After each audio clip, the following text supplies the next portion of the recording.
gente tranquilla che lavorava, là dove c'era l'erba ora c'è una città. E quella casa in mezzo al verde ormai, dove sarà?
Intanto una buona serata, benvenuti, grazie per essere presenti questa sera e abbiamo scelto di partire con questa canzone perché riteniamo che sia un modo anche per fare accoglienza e anche per sicuramente mandare un messaggio che attraverso le generazioni perché crediamo che un po' questa canzone sia anche la storia di tanti di noi che sono nati in questo territorio, che hanno, credo che chi ha la mia età o intorno alla mia età ha potuto vivere in infanzia godendo di prati e boschi che hanno sempre caratterizzato un po' le compagnie e i gruppi che si costituivano allora, e che hanno visto un po' nel tempo ridursi questo verde perché continuano a costruire le case, come diceva la canzone.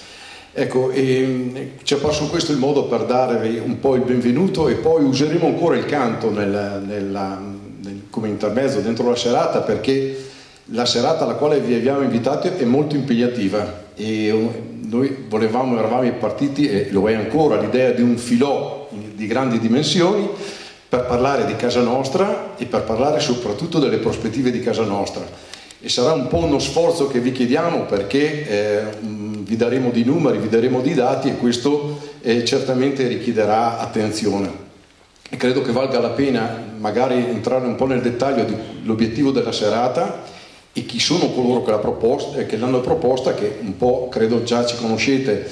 Il gruppo si chiama il gruppo Il Morar, è nato 4 anni fa, nel 2008, è nato attorno inizialmente sempre un po' motivato dall'attenzione all'ambiente e al paesaggio, e attorno soprattutto a una realtà specifica del nostro territorio, che era le aree dismesse dal demanio militare del Monte Mamaora e Montevento. E sappiamo che queste aree, da quando non sono più sotto la diretta tutela del Ministero della Difesa, possono essere utilizzate per altri fini, e per noi ritenevamo e lo siamo tuttora convinti che invece vadano salvaguardate, perché al loro interno sono contenute degli aspetti sotto il profilo ambientale che sarebbe veramente un peccato perderli o disperderli. Ecco, proprio su questa ipotesi è nato questo gruppo, che ha fatto delle proposte, ha fatto un documento nello scorso anno, il quale ha raccolto l'adesione di 26 gruppi e associazioni del territorio valeggiano, una raccolta di firme che ha superato il 1000 proprio su questo programma di tutela. E si è via via, dopo questa attenzione specifica, su sollecitazione, dobbiamo dire, anche di cittadini che hanno cominciato a interessarsi alle attività del nostro gruppo, il nostro interesse si è allargato ad altri aspetti, sempre dell'aspetto della tutela dell'ambiente e del paesaggio.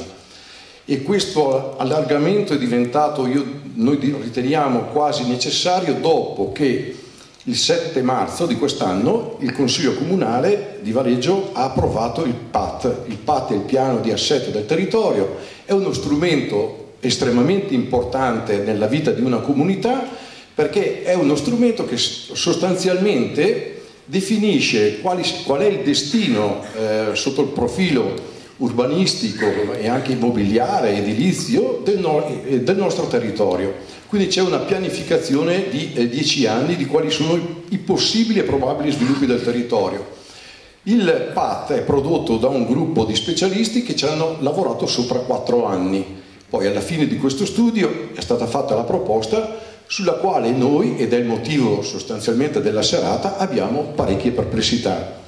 E quindi su queste perplessità, preoccupati del destino, come ripetiamo, dell'ambiente e del paesaggio di Valeggio, abbiamo ritenuto opportuno mobilitarci, come ci siamo mobilitati in passato per sensibilizzare sulla questione del Montevento e Mamaor. Abbiamo ritenuto opportuno mobilitarci, convocare la popolazione, dare la nostra lettura che abbiamo fatto come volontari di questo documento.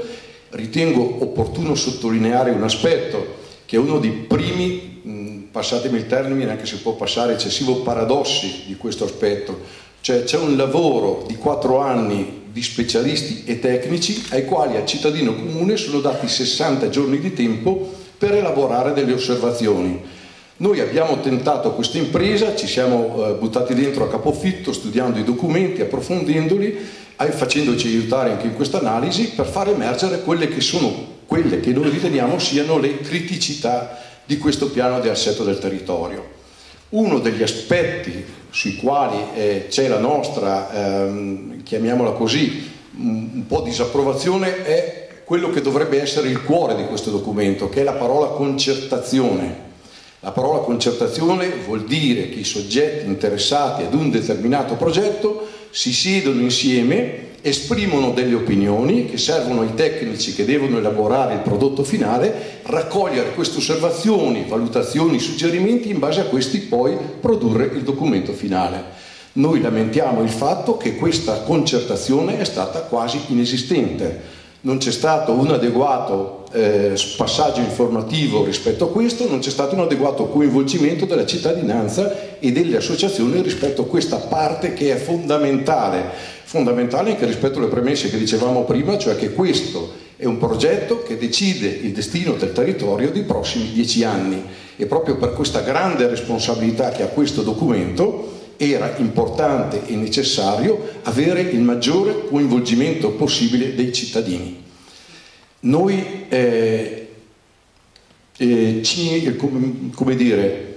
ci sta a cuore, ci importa, e noi eravamo intenzionati a fare un giornalino che purtroppo non siamo riusciti a fare per la questione del tempo. Se lo avessimo fatto avremmo dedicato una pagina a Don Milani, perché 45 anni fa moriva a Firenze Don Milani. Don Milani non è stato una figura importante solamente per il mondo cattolico, ma per tutta la società italiana. Chi ha conosciuto sa l'esperienza della scuola popolare di Barbiana. 10 giorni fa un quotidiano nazionale diceva: la scuola è in crisi, ripartiamo da Barbiana. E i ragazzi, in uno dei grandi capolavori di lavoro collettivo della scuola di Barbiana, che si chiama Lettera a una professoressa, scrivevano, siccome dovevano studiare una formula che esprimesse il valore dell'interesse da contrapporre al concetto già allora diffuso, oggi più che mai diffuso, che è quello del menefreghismo, avevano coniato questa espressione. Sulla parete della nostra scuola è scritto in grande I care, è il motto intraducibile dei giovani americani migliori, significa mi importa, mi sta a cuore. A noi importa la comunità valeggiana, ci sta a cuore il destino di Valeggio. Siamo anche coscienti che quello che è quel patrimonio straordinario che è dal punto di vista paesaggistico-ambientale, che è Valeggio, non è proprietà nostra, ma noi abbiamo una responsabilità di trasmissione rispetto alle generazioni che verranno. E questa espressione che spesso è usata e abusata, questa attenzione verso chi viene dopo, deve tradursi in fatti concreti, non solo in slogan, in citazioni eccetera. Allora per questo è importante il coinvolgimento dei cittadini su questo passaggio. Ecco perché vi dicevamo la serata di oggi, questa serata è impegnativa. È impegnativa perché dopo, alla fine, noi abbiamo cercato, dopo aver fatto il percorso sostanzialmente che abbiamo fatto noi, è stato quello di osservare, approfondire e proporre.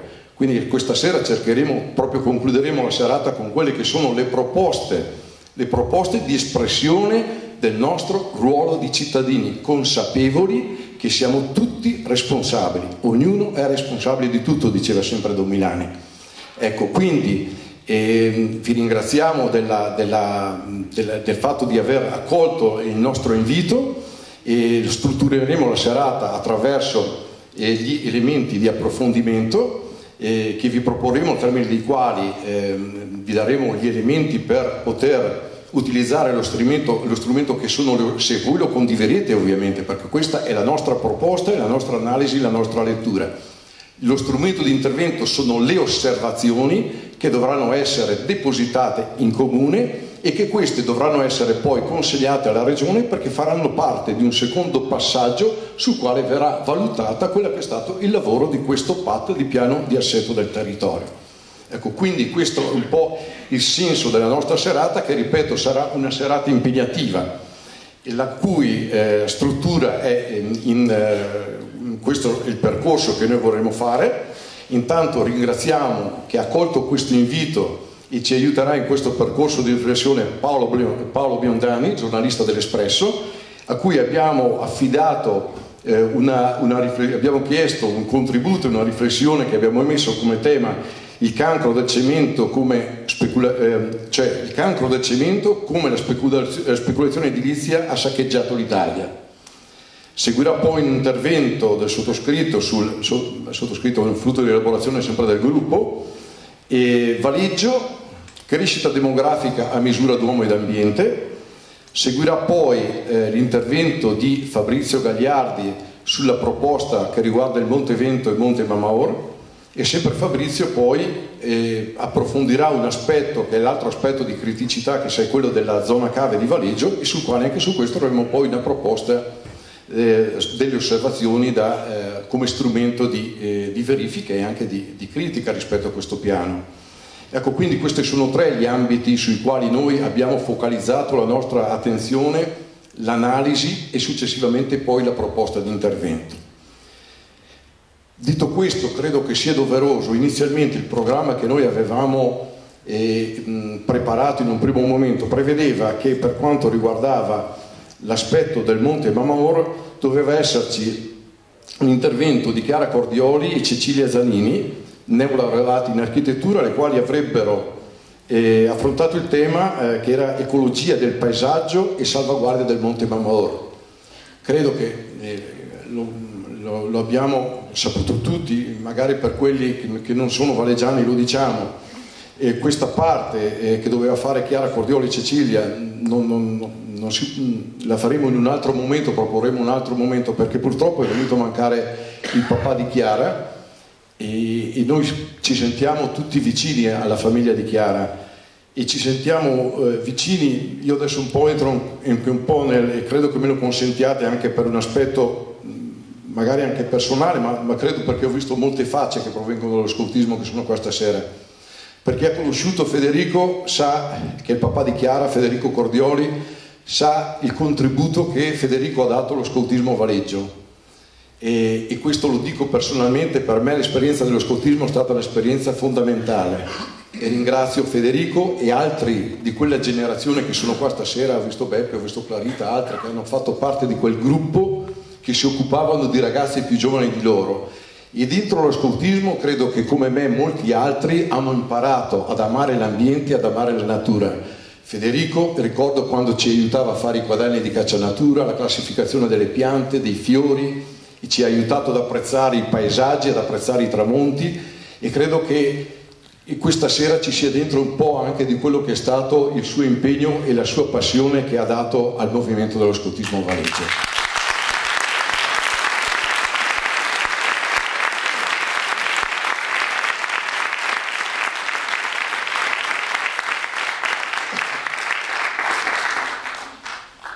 Ecco, noi pensiamo di aprire proprio la serata dando la parola a Paolo, e sul quale credo che sia doveroso dire, per tanti probabilmente già molto conosciuto, perché qualcuno che magari già si interessa e ha seguito anche sulla stampa alcune delle sue indagini, certamente ha avuto modo di apprezzarne la profondità dell'impegno e delle analisi da lui svolte. Però mi permetto di dire anche due parole Paolo Biondani, 46 anni, giornalista, vive ormai da qualche anno alla Zise con la famiglia, dal 1985 fa la gavetta al Gazzettino come corrispondente dal Lago di Garda, dove si segnala per campagne contro la speculazione edilizia che ottengono due risultati: meno cemento e più ispezioni nelle botteghe di famiglia. Nell'87 a Milano collabora con Radio Popolare e il Giornale di Montanelli. Nel 1990 viene assunto al Corriere della Sera, passa alla cronaca giudiziaria a fine 93, segue le indagini su corruzione, affari previti, scandali finanziari, servizi segreti, reti islamiche e terrorismo e stragi nere. Nel 2007 pubblica per Chiare Lettere e Tea Libri, insieme a Mario Gerevini e Vittorio Malaguti, il libro Capitalismo di rapina, la nuova razza predona del capitalismo italiano. Oggi scrive per il settimanale L'Espresso. Paolo Biondani appartiene a quella stretta schiera di giornalisti che fanno un giornalismo d'inchiesta. Diversi suoi articoli e inchieste pubblicati sull'Espresso hanno avuto risonanza nazionale e sono stati ripresi anche dai principali quotidiani. Un articolo tra i tanti che ha fatto molto rumore è stato sicuramente quello pubblicato nel settembre del 2008 dal titolo Lago di Garda e di cemento. In quell'articolo Paolo denunciava la distruzione del lago di Garda e del suo entroterra dovuta all'avanzata del cemento, il più delle volte permessa e favorita dall'intreccio affaristico tra politica, costruttori edili e talvolta anche di famiglie mafiose. Sono passati ormai quasi 4 anni dalla pubblicazione di quell'articolo e un po' ci chiediamo qual è la situazione oggi. E noi ringraziamo Paolo Piontani per aver accolto l'invito di questa sera e gli passiamo la parola. Grazie per la presenza.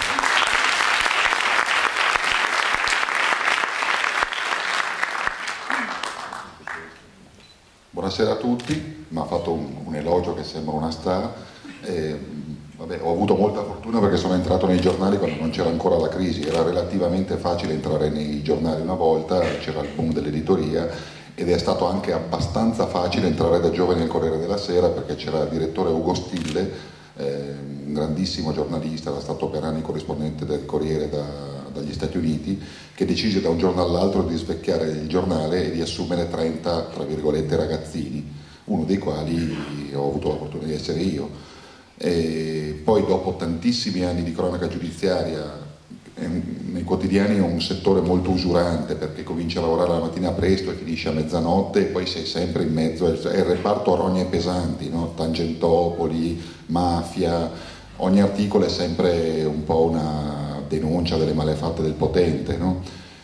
C'è stato un gruppo di giornalisti che dal Corriere è passato all'Espresso. Voglio ricordare Fabrizio Gatti, che è uno dei migliori giornalisti italiani e del mio compagno di banco, e mi hanno, come dire, portato lì e adesso si cerca di fare un lavoro non solo di, come dire, il giornalista migliore è quello che è semplicemente un testimone, no? Racconta quello che ha visto. Lì si cerca di fare proprio un lavoro di inchiesta, cioè di scoprire i segreti, le malefatte dei potenti. Il che presuppone un lavoro di scavo, di approfondimento, quindi presuppone lavorare in tanti per tanto tempo e chiaramente con la crisi non è facile perché ci sono sempre meno risorse. Quindi a questo punto vi faccio vedere la copertina dell'Espresso, comprate e diffondete, costa solo 3 euro e mantenete un po' di giornalismo di inchiesta, vabbè. Comunque l'Espresso ha una tradizione di giornalismo di inchiesta e di denuncia contro in particolare la speculazione edilizia. All'Espresso lavorava Antonio Gederna, che è stato uno dei padri nobili dell'ambientalismo italiano.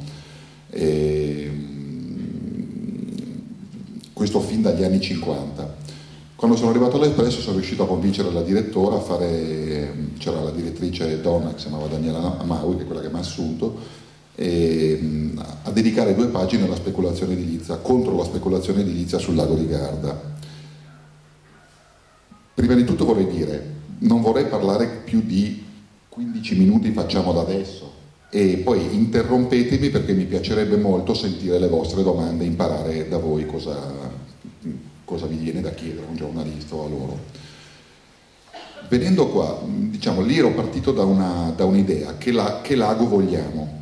E qua è come dire, che Valeggio volete, che benessere vogliamo, che sviluppo vogliamo per i nostri figli.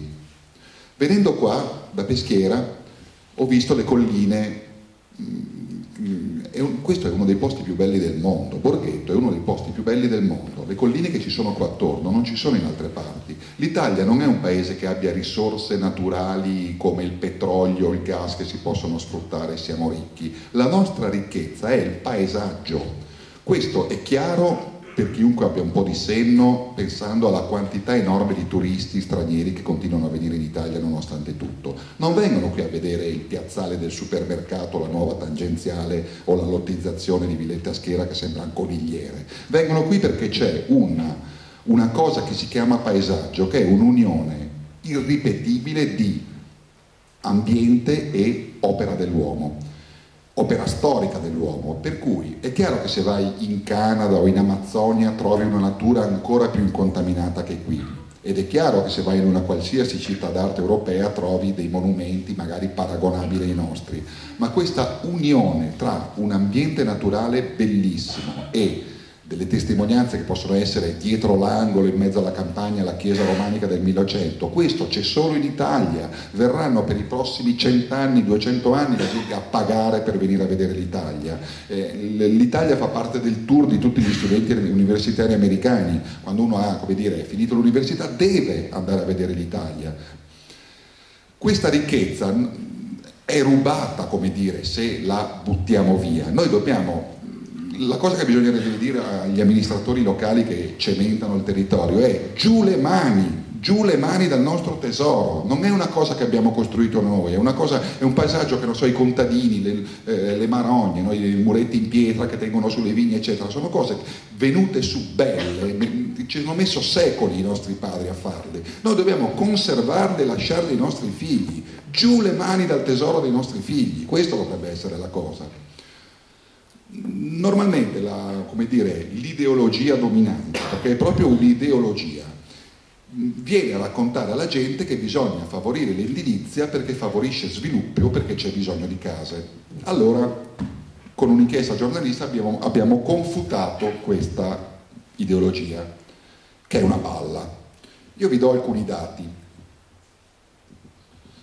Ogni anno in Italia, che è un paese già molto urbanizzato, già quasi pieno di edilizia, si costruiscono ogni anno, i dati dell'Istat cominciano, quelli seri, dal 1981, ogni anno dal 1981 ad oggi ci troviamo con 261 milioni di metri cubi di cemento in più. Per 2/3, fino a pochi anni fa, erano capannoni industriali, centri commerciali, e per 100-120 milioni di metri cubi ogni anno erano fabbricati residenziali.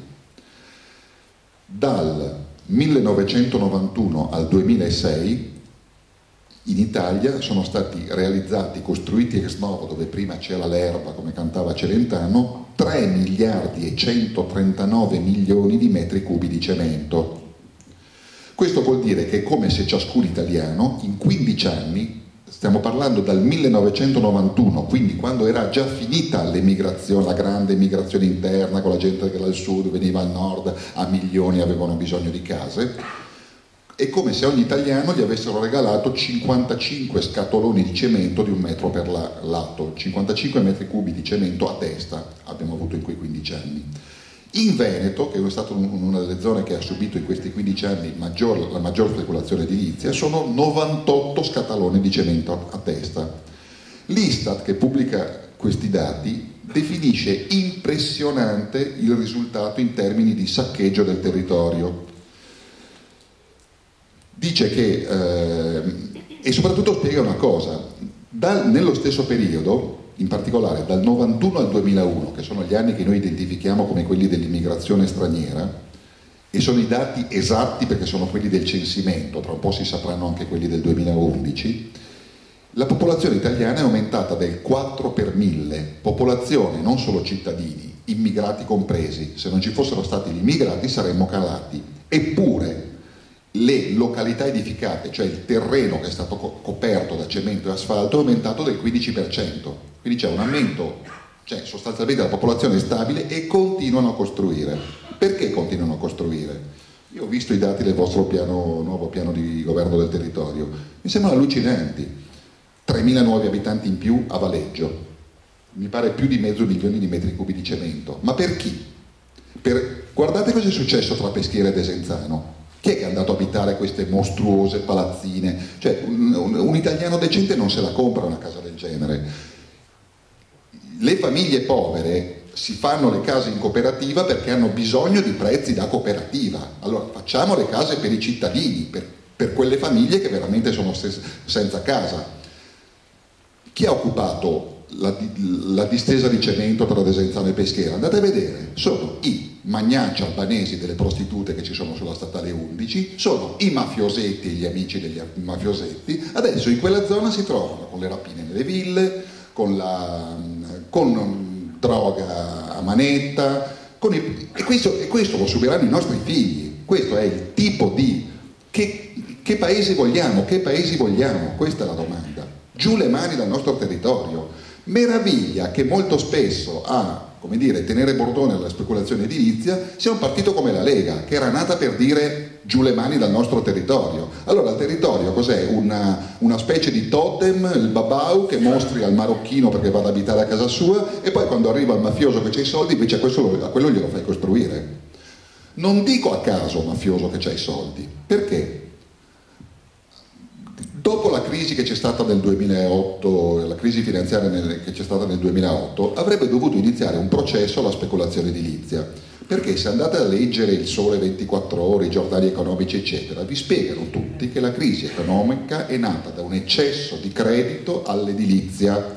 Tutti vi parlano della crisi dei mutui subprime, ma in Spagna è lo stesso, in Grecia è lo stesso, dovunque c'è stata una overdose di speculazione edilizia, ha cementato tutto, a credito dalle banche. A un certo punto il gioco è finito, non hanno più trovato compratori, ci sono quartieri mostruosi attorno a Madrid completamente deserti e non hanno più da vendere. A quel punto è crollato anche il palco dei finanziamenti, cioè la gente che o aveva comprato la casa senza garanzia oppure i costruttori che l'avevano fatta non riuscivano più a vendere, non hanno più potuto restituire i prestiti che nel frattempo erano stati impacchettati in prodotti finanziari sempre più complicati, e alla fine è venuto giù tutto e siamo ancora fin qua, tutta una crisi nata dall'overdose di speculazione edilizia. In questa situazione di crisi tremenda in cui un'azienda seria non riesce a farsi pagare dallo Stato, un'azienda seria, un'azienda onesta non riesce a farsi pagare dallo Stato, non riesce a ottenere prestiti dalle banche, non riesce a pagare i dipendenti, c'è una crisi tremenda, chi è che ha 10 milioni di euro, 20 milioni di euro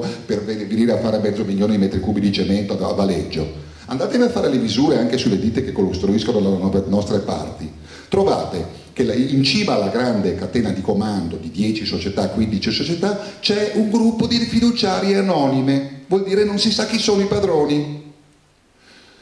Una volta io, per lavoro ho dovuto andare in posti come, anche Corleone, giù in Sicilia, eccetera. L'accumulazione originaria, prima ancora della droga, i mafiosi l'hanno fatta con la speculazione edilizia. Ci sono intere colline di Palermo devastate. Voi andate a Fondi, che era un posto meraviglioso, era il più grande mercato ortofrutticolo del sud Italia. Se voi comprate la verdura a Milano fa schifo, se comprate la verdura a Roma è buonissima. Perché? Perché c'hanno ancora questo mitico agro pontino, l'agro romano, eccetera. C'era una campagna che per ragioni di clima aveva una qualità eccezionale di verdura.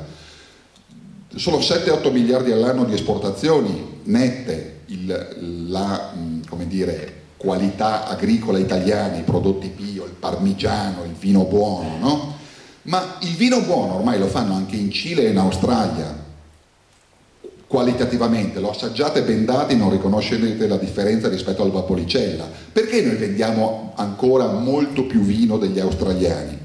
Perché c'ha dentro inglobata l'idea del paesaggio, perché l'inglese, il tedesco, l'americano che per una volta è stato in Italia o che ha visto un film dell'Italia, sorseggia il vino italiano pensando al paesaggio italiano. Quando non ci sarà più porchetto, farete fatica che vendere i tortellini, non so come dire.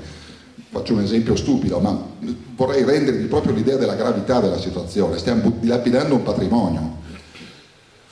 Chi è che in questo momento, chiedetevi, l'allarme mafia vi sembrerà eccessivo, però purtroppo fino a 3 anni fa sembrava che la mafia in Lombardia non ci fosse, poi sono arrivati degli eccezionali carabinieri con degli eccezionali magistrati che hanno dimostrato che in Lombardia c'è pieno di mafiosi calabresi. E che settore è il loro? È l'edilizia, è esattamente l'edilizia, tutto il ciclo del cemento in mano a loro, in Brianza, ad Esio, a Vimercate, a Seregno, a Milano città. Non c'è cantiere di Milano città in cui non ci sia dentro l'impresa mafiosa, ormai ci sono già le condanne definitive in alcuni casi, non sono più ipotesi dell'accusa, basta leggere le carte.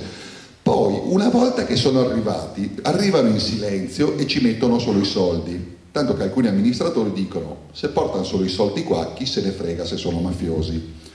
Ma una volta che si sono insediati non resistono alla tentazione di usare la violenza come arma competitiva, nel senso che è troppo comodo, è troppo grande il vantaggio di poter dire: se non vieni a rifornirti di cemento da me o se non usi la mia impresa di costruzioni ti brucio la ruspa, ti brucio la macchina. Guardate a Mantova cosa sta succedendo. Se vi capita di prendere le cronache della Gazzetta di Mantova, ci sono certe zone in cui c'è una situazione spaventosa, regolarmente bruciano un incendio all'auto dell'imprenditore edile, eccetera. Stanno arrivando qua. Allora, in questo momento di crisi nera, chi è che ha i soldi per rimettere in moto un'espansione edilizia da milioni di euro? Chi è che ce li ha? Quale persona onesta ce li ha?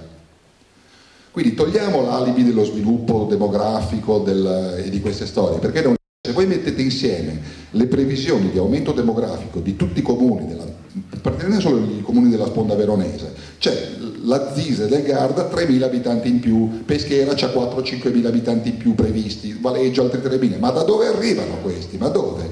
Perché questa espansione edilizia? Perché in realtà cosa c'è sotto? È perché è una gara truccata, è una gara di mercato truccata, nel senso, io parlo di quotazioni della zona veronese del lago di Garda, un terreno agricolo di pregio anche vale 20-30 euro al metro quadrato. Il mercato dell'edilizia è un mercato truccato, cioè c'è la bacchetta magica, ce l'hanno i politici. Il politico può dire che quel terreno lì, che il mio amico ha comprato a prezzo da terreno agricolo, quindi facciamo 30 euro al metro quadrato, domani mattina diventa edificabile. Chi ha comprato quel terreno, o molto spesso furbamente gli ha dato 2 lire al contadino perché lo compra quando è agricolo, e poi sa che ci sarà il politico che gli fa il piacere e glielo rende edificabile, senza avere fatto niente si trova un terreno che ne vale 400 o 500 euro al metro quadrato. Ha avuto un guadagno per 10. Quando costruisce, se il terreno è agricolo, non c'ha spese, non deve ristrutturare né niente, lo vende a 4-5 mila, e a dir tanto gli è costata 1.000 euro al metro quadrato la costruzione, perché non deve buttare giù, non deve ristrutturare, ha solo la spesa. Quindi ci guadagna 4.000 euro al metro quadrato da noi, secchi, e l'ha pagato 20. È come vincere al Super Enalotto. Questa è gente che fa i soldi senza lavorare. I nostri genitori, mio padre e mia madre, sicuramente vostro padre e vostra madre, ci hanno insegnato che i soldi bisogna guadagnarseli con i sacrifici. Con una speculazione edilizia fanno i soldi in 2. Quando va bene il proprietario del terreno, se non viene fregato dal tizio che c'ha la dritta che lo renderanno edificabile, e poi l'immobiliarista che magari vende al costruttore, e quello lì ha fatto il guadagno pieno del 100 ci ha messo 1 e ha guadagnato 100. Ma questo è immorale. I soldi bisogna farseli guadagnando, non con la speculazione edilizia. Con la speculazione edilizia ci perdiamo tutti. Quando dico l'allarme mafia non è una cosa campata per aria, è perché solo ex post si viene a sapere che ci sono dietro i mafiosi, perché anche i mafiosi, quelli di cui si occupava Giovanni Falcone, quelli che proprio ormai vedi Totorini e Provenzano in carcere, quando hanno fatto il sacco edilizio di Palermo, tu non vedevi il mafioso Totorina con la coppola e il killer che spara, tu vedevi il commercialista rispettabile di Palermo che ci aveva in mano i soldi.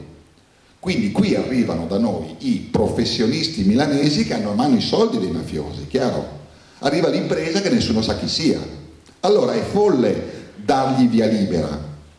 Quindi anche per questioni di sicurezza, per non avere quartieri di dormitorio dove alla fine che diventano ricoveri di prostitute, per non avere gente che può comprare con soldi che non si sa da dove vengono, magari fatti con la droga. Anche per questo motivo bisogna dire no alla speculazione edilizia. Vi dico, allora, sul lago di Garda ero particolarmente sensibile perché sono originario di lì e ho visto proprio lo schifo. Quando c'era la vecchia democrazia cristiana, i politici avevano ancora, che pure aveva tutti i suoi difetti.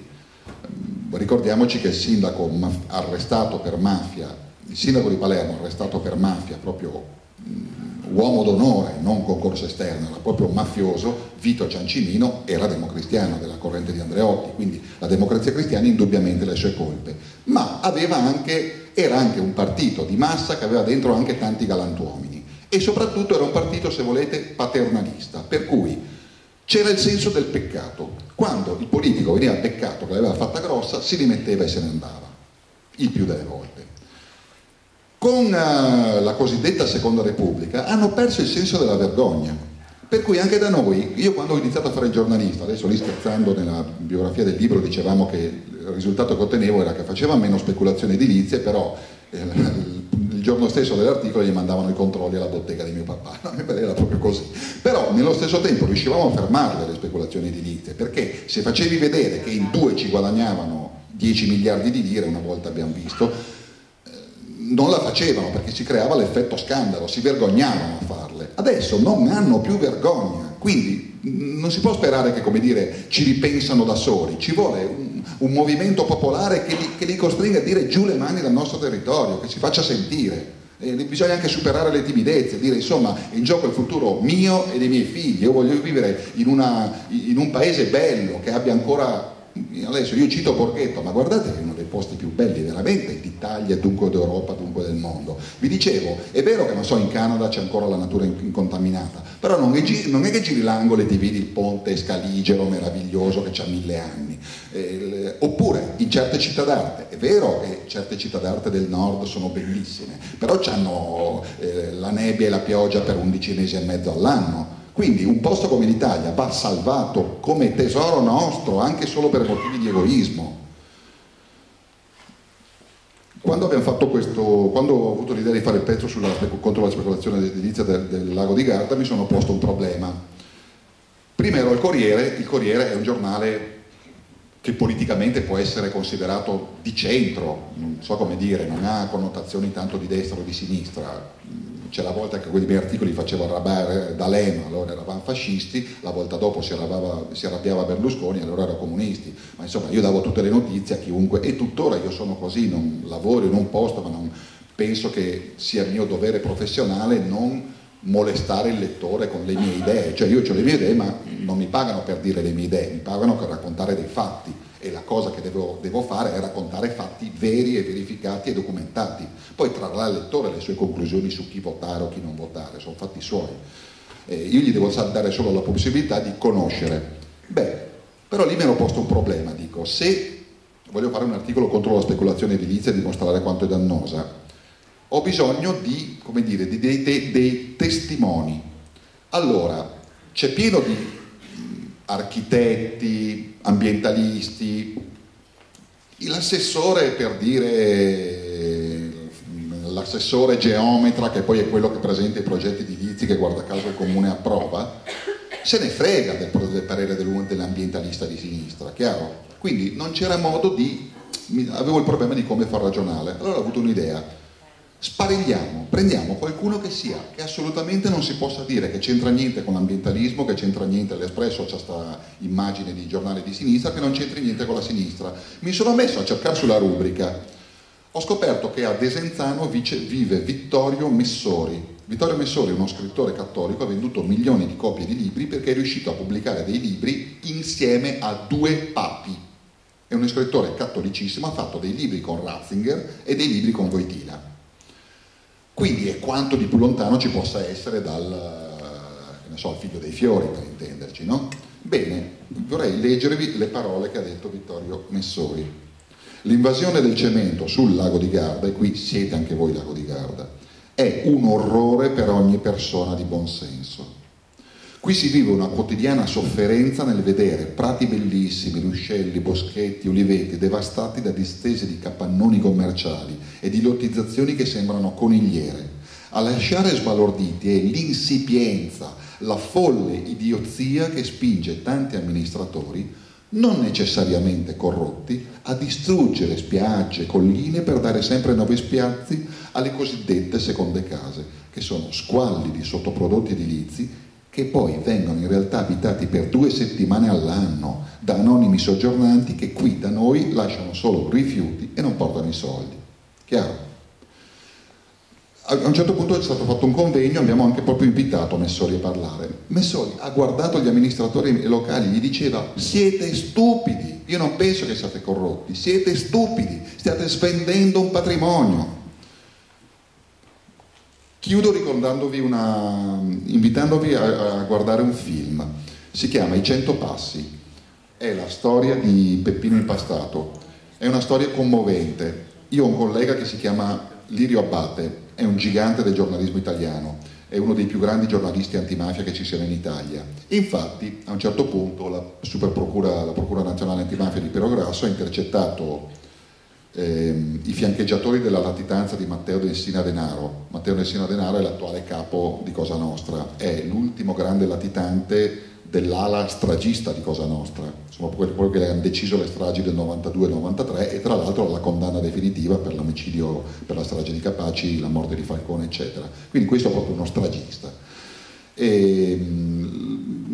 Lo stavano più volte per prendere, a un certo punto sono arrivati nel posto in cui lui era fino al mattino e sono arrivati i poliziotti alla sera, quindi hanno arrestato già 30-40 fiancheggiatori della sua latitanza. A un certo punto hanno sentito questi che dicevano: è arrivato l'esplosivo, forze di polizia isteriche per capire perché era l'esplosivo era per 2 persone, il procuratore nazionale antimafia Piero Grasso e il collega Lirio Abbate dell'Espresso, che da allora ovviamente è una scorta impressionante.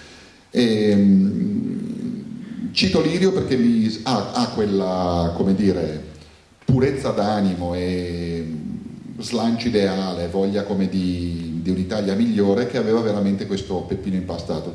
Giuseppe Impastato era un giornalista per caso siciliano di Cinisi, figlio di un mafioso. Benché figlio di un mafioso, ha avuto il coraggio di ripudiare la mafia e creare una radio locale, era il periodo delle radio locali, in cui denunciava che i mafiosi erano dietro le speculazioni edilizie. Famosa la sua battaglia contro l'aeroporto di Punta Raisi, che è una vergogna italiana. Ha fatto l'aeroporto nel posto peggiore in cui si poteva fare, poi c'è una montagna piccola per cui regolarmente c'è un problema di venti, ma l'hanno fatto lì perché c'erano i mafiosi che avevano comprato i terreni e quindi vendendo i terreni all'aeroporto hanno fatto una barca di soldi. Peppino Impastato, c'è un discorso bellissimo che è riportato nel film, la cui sceneggiatura è fatta da Claudio Fava, che è un altro gigante, è il figlio di un giornalista assassinato dalla mafia, un giornalista di Catania. Quando lui aveva 6-7 anni è proprio corso al teatro di Catania e ha visto il cadavere del padre. Come in tutti i delitti di mafia poi hanno cercato di far passare la vittima per colpevole, ci hanno detto che no, ma è una questione di donne, eccetera. Invece era stato proprio Nitto Santapaola a commissionare l'omicidio, a un certo punto si è pentito il killer e finalmente hanno arrestato gli assassini. E il movente era che lui dava fastidio ai grandi costruttori di Catania con i suoi articoli. Beh, in questo film c'è un discorso di Peppino Impastato vero, trascritto da Claudio Fava e quindi diventato sceneggiatura del film, che è bellissimo e lo cito a mente. Non dovremmo fare tanto le manifestazioni, quello lì era all'epoca degli anni 70, non so, con le bandiere rosso, con queste cose, dice, dovremmo spiegare alla gente la bellezza, perché finché hai la bellezza ti rendi conto, non ti rendi conto come di avere questa ricchezza. Quando poi questa bellezza non c'è più, perché hanno costruito orride palazzine dove la gente poi finirà per vivere male, dopo un po' le cose, per il solo fatto di essere costruite, per il solo fatto di esistere, acquistano come un senso, perché la gente tende sempre a rendere più bello quello dove è costretta ad andare ad abitare, per cui ci mette i gerani, ci mette le tendine e quindi acquista un senso e nessuno si ricorda nemmeno più com'era la bellezza. Allora, salviamo la bellezza per i nostri figli.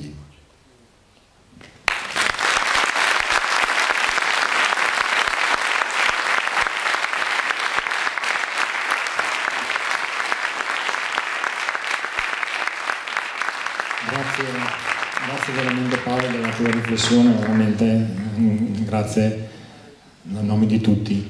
Allora continuiamo nella serata anche perché i minuti stanno andando avanti. Allora adesso interverrà Beppe, ecco, Giuseppe Marchi del Movimento Adulti Scout Cattolici Italiani interverrà con il suo intervento che ha come titolo Valeggio, crescita demografica a misura d'uomo ed ambiente.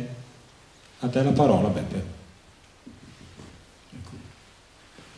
E niente, quando vi dicevamo prima che la serata che vi abbiamo invitato è una serata impegnativa, adesso un po' cominciamo però ringrazio ancora l'introduzione che ci ha fatto Paolo, perché credo che ci ha dato uno spettro rispetto a quelli che sono i rischi quando un fenomeno di questo tipo esce dal controllo. E niente, il tema appunto crescita demografica a misura d'uomo d'ambiente, quindi che è un aspetto significativo per capire i mutamenti che sono venuti nel territorio valeggiano. Noi abbiamo preso, cercherò adesso di andare un po', spero di non andare a scapito della chiarezza, un po' veloce, e noi abbiamo preso quindi dei dati che partono dalle prime registrazioni possibili demografiche di Valeggio, che quindi risalgono al 1871. Quindi sostanzialmente in 140 anni la popolazione valeggiana è aumentata di 9.098 abitanti, una percentuale del 166%, quindi circa triplicata, una crescita media di 65 abitanti l'anno. Quindi questo è un dato che poi lo teniamo presente perché ci aiuta nel capire anche i dati che vengono successivamente. La crescita percentuale media è dell'1,2% l'anno. Noi in questo, già graficamente, noi credo che possiamo percepire una questione che è fondamentale per capire quanto è avvenuto a Valeggio, e l'abbiamo posto attraverso questa linea che separa il prima e il dopo. Quindi c'è noi possiamo, che penso che si possa definire una crescita armonica che va dal 1871 fino sostanzialmente al 1991, dove in questo arco di tempo la popolazione è quasi raddoppiata. Il raddoppio avviene poi, lo vediamo anche anzi vediamo subito, che per raddoppiare la popolazione ci ha impiegato 130 anni, per raddoppiare la popolazione di Valeggio. Nel 91 però c'è questo spartiacque dove vediamo che c'è una improvvisa impennata per quanto riguarda la crescita demografica. Ecco, analizzando proprio questo arco di tempo che va dal 1991 al 2011, vediamo che qui la popolazione è cresciuta di 5.246 abitanti, passando da 9.329 a 14.575, la crescita percentuale di questi 20 anni è del 56,23%, pari al 2,8% l'anno, ovvero 262,3 abitanti l'anno in questi 20 anni. L'arco temporale dal 91 al 2011, che noi abbiamo battezzato come il ventennio del cemento, rappresenta ad oggi il più energico impulso edilizio della storia del territorio valeggiano, inspiegabile sotto il profilo urbanistico, sociale, politico, ambientale e urbanistico, perché Valeggio, se noi andiamo, la storia stessa lo dice, era un borgo, era già la cogliamo, non c'è bisogno di essere dei grandi urbanisti. Se andiamo a vedere Villafranca, la struttura urbanistica di Villafranca è già diversa, è già presuppone. Quella di Valeggio non si presta ad una crescita di questo. In questi 20 anni avviene una pesante ed irreversibile opera di trasformazione del territorio valeggiano. Ecco, invece l'immagine che proponiamo è quella proprio invece della prospettiva che abbiamo attraverso il PAT, che è il documento del quale parlavamo prima. Il PAT fa la pianificazione dal 2009 al 2019 e quindi il PAT, approvato nel Consiglio Comunale del 7 marzo 2012 con i voti della sola maggioranza, prevede per il decennio 2009-2019 la possibilità di un ulteriore incremento demografico di 2.900 abitanti, passando da 14.000 a 17.000 eccetera. Una crescita del 20,45%. Sono stati necessari 130 anni per raddoppiare la popolazione e solo 20 per triplicarla. Ecco, questo facendo una comparazione di alcuni, per capire meglio anche di come il dato dal 1991 in poi rappresenta una svolta significativa. Riprendiamo alcuni dati: 140 anni, la crescita è stata di 9.098 abitanti, degli ultimi 20 anni è cresciuta di 5.246, la media di crescita è di 65 abitanti l'anno, negli ultimi 20 anni la media è di 262 abitanti l'anno. Le prospettive per il decennio 2009-2019 sono di una crescita di ulteriori 2.900 abitanti, con una crescita media di 290 abitanti l'anno. Ricordo sempre la media dei 140 anni che è 65, quindi questo conferma effettivamente che c'è stato un qualcosa che ha fatto scattare questo incremento demografico abnorme che abbiamo avuto. Ecco, come crescerà la popolazione valeggiana? Il PAT prevede la suddivisione del territorio in 4 aree che sono gli ATO, ambiti territoriali omogenei, che sono questi sostanzialmente. Il primo riguarda il capoluogo Valeggio e Borghetto, il secondo la parte collinare, il terzo la pianura e il quarto la Valle del Mincio. Portate pazienza se vado un po', però ecco.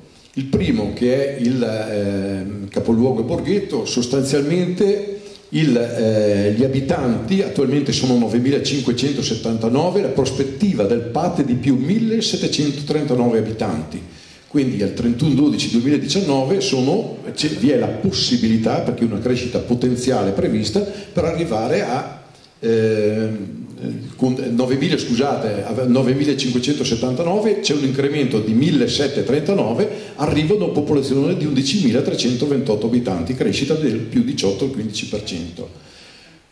Queste sono le parti che indicano le aree dove le aree di potenziale trasformazione residenziale sono quelle gialle, mentre quelle violetta rosa sono le aree di potenziale trasformazione produttiva. Questa riguarda la parte del Ato 1, che è il capoluogo e Borghetto. L'Ato 2, che è la zona delle colline, la popolazione attualmente di questa parte è di 2.886 abitanti, la prospettiva del PAT è di un incremento di 725 abitanti. Le zone di incremento sono quelle che vedete evidenziate: Saglionze, Campagna Rossa, Santa Lucia, Fontanello, Fenili Venturelli, Fornello. Quindi la popolazione può arrivare a 3.611 abitanti e la crescita è del 20,1%. Lato numero 3, che riguarda la pianura, attualmente 1.473 abitanti, la prospettiva è di più 290 per arrivare a 1.763, una crescita del 16,4%. Le aree di potenziale trasformazione residenziale sono Mazzi Pasini e Vanoni Remelli. Ecco, questo è l'atto numero 4, che è la parte che riguarda Borghetto, l'area ovest, e questa è la parte dove c'è in termini percentuali il maggiore incremento. Sono attualmente 227 abitanti e ho previsto un incremento di 145 abitanti per arrivare a 372 e la crescita è di più 63,9%. Ecco, quindi questo è un po' la suddivisione delle previsioni di prospettiva di crescita, dove andrà a collocarsi questi 2000 potenziali, 2900 abitanti in più che potranno risiedere nel comune di Valeggio. Questa foto abbastanza anche bella, ovviamente è una fotografia aerea che rappresenta il capoluogo nei primi anni 90. Questa è la fotografia di qual era lo sviluppo urbanistico del territorio, che è interessante compararla invece con quello che è diventato la struttura urbanistica di Valeggio oggi, che sostanzialmente questi sono i 3 riferimenti: castello, ospedale, cimitero, e questa è la crescita che si è avuta nel lato numero 1. La parte grigia sono le nuove abitazioni che ci sono ad oggi. A queste va aggiunto il possibile incremento con le nuove prospettive di crescita previste dal PAT. Ecco, questo sempre i 3 riferimenti. Ecco, questo è un interessante grafico, perché quando ci siamo trovati un po' a confrontarci si è stato un po', non dico banalizzato, ma quasi questa nostra tesi della crescita abnorme di Valeggio, quasi sostenendo che ma crescono tutti. Poi non è mica vero, perché giustamente i dati che ci dava anche prima Paolo sull'incremento demografico complessivo non è sostenibile la tesi che sta crescendo dappertutto, e questo ci aiuta a capire, avere un rapporto tra la crescita demografica del comune di Valeggio e i 2 territori che chiamiamolo istituzionali di riferimento, cioè la provincia di Verona e la regione Veneto. E quindi vediamo che nell'arco temporale, questi sono dati dell'Istat, nell'arco temporale che va dal 2002 al 2010, e la colonna blu è quella di Valeggio, la colonna gialla quella della provincia di Verona, verde della regione Veneto, vediamo come la crescita della popolazione di Valeggio è generalmente il doppio, se non addirittura il triplo della media della crescita della popolazione nella provincia di Verona e nella regione Veneto. Quindi questo conferma ancora che siamo di fronte ad una peculiarità che non può essere chiamato, quanto sta avvenendo a Valeggio, o una cosa normale o che avviene dappertutto. L'altro dato interessante, non vi leggo tutti i dati, ma guardiamo solo queste, sono 2 classifiche, chiamiamole, dei comuni, i primi 20 comuni come popolazione della provincia di Verona. Al 1 gennaio del 91 Valeggio era al 19° posto, al 1 gennaio del 2011 Valeggio al 14° posto. Quindi vuol dire che anche qua è la conferma di questa particolare crescita rispetto ad altri territori. Ecco, in sintesi, il PAT quindi prevede nel decennio 2009-2019, qua ci agganciamo un po' a quanto anche all'analisi su alcune, una crescita potenziale di 2.900 abitanti, una edificabilità potenziale pari a 565.305 metri cubi, che corrisponde a circa a 1.885 appartamenti da 100 metri quadri, a 2.690 appartamenti, oppure, a 1.885 da 100 metri quadri, oppure 2.690 appartamenti da 70 metri quadri, in compresenza di almeno 750-760 residenze disabitate. Ecco, quello che abbiamo paura è che il modello di sviluppo di Valeggio possa un po' somigliare a quello che è stato il modello di sviluppo di Saglionze, che non so se mi sembra di aver visto qualcuno di Saglionze in sala, lo potrebbe dire direttamente di qual è stata la metamorfosi radicale che ha subito questa parte del territorio valeggiano, e nel quale ci sono ulteriori prospettive di crescita. Poi tra l'altro abbiamo visto che Saglionze è indicato negli atti come una delle aree di possibile ancora espansione edilizia. Quindi queste sono immagini che riguardano proprio Saglionze, al quale tra l'altro c'è anche la questione di un fenomeno che è particolarmente interessante, della quale vediamo se riesco a trovare, ma dopo succede sempre così con me, sono sempre le scrivanie piene di carte, ma la trovo perché è interessante. Ecco, questo è il parco l'Alto Mincio, la Family Park, nel quale, se voi andate sul sito internet, la presentazione che dice di questo parco, che tra l'altro sta crescendo ancora rispetto a... Deliziatevi nei paesaggi infiniti dei Monti Lombardi e saporate la dolce vita presso l'Alto Mincio Family Park. A metà strada tra Venezia e Milano, e a 5 km dal lago di Garda, sorge un fantastico parco acquatico immerso nella vegetazione lussureggiante tra i vigneti. Divertimento assicurato, una vasta gamma di attività in una regione ricca di paesaggi incantevoli e ricchi intrattenimenti culturali. Qui, sulle rive di uno dei più importanti laghi d'Italia, a metà strada fra Venezia e Milano, è possibile combinare natura e cultura. Il visitatore non potrà rimanere indifferente di fronte alla vegetazione lussureggiante tipica del clima mediterraneo della regione. Lasciati sorprendere dall'impareggiabile panorama delle montagne lombarde. E questo è il Family Park. Ecco questo che noi abbiamo battezzato la favela turistica, perché non è altro che ed è così coerente. Anche questa è un'altra delle cose sulle quali dobbiamo riflettere, la deformazione del linguaggio. Cioè c'è una capacità oggi di usare un linguaggio e delle definizioni che colpiscono dal punto di vista emotivo, ma per trasmettere cose che sono completamente diverse. Ed è così, ne sono così consapevole della bellezza di quest'area che la circondano con un'alta recinzione. Quindi questo per occultare la bellezza che abbiamo detto di dove deliziatevi, eccetera eccetera.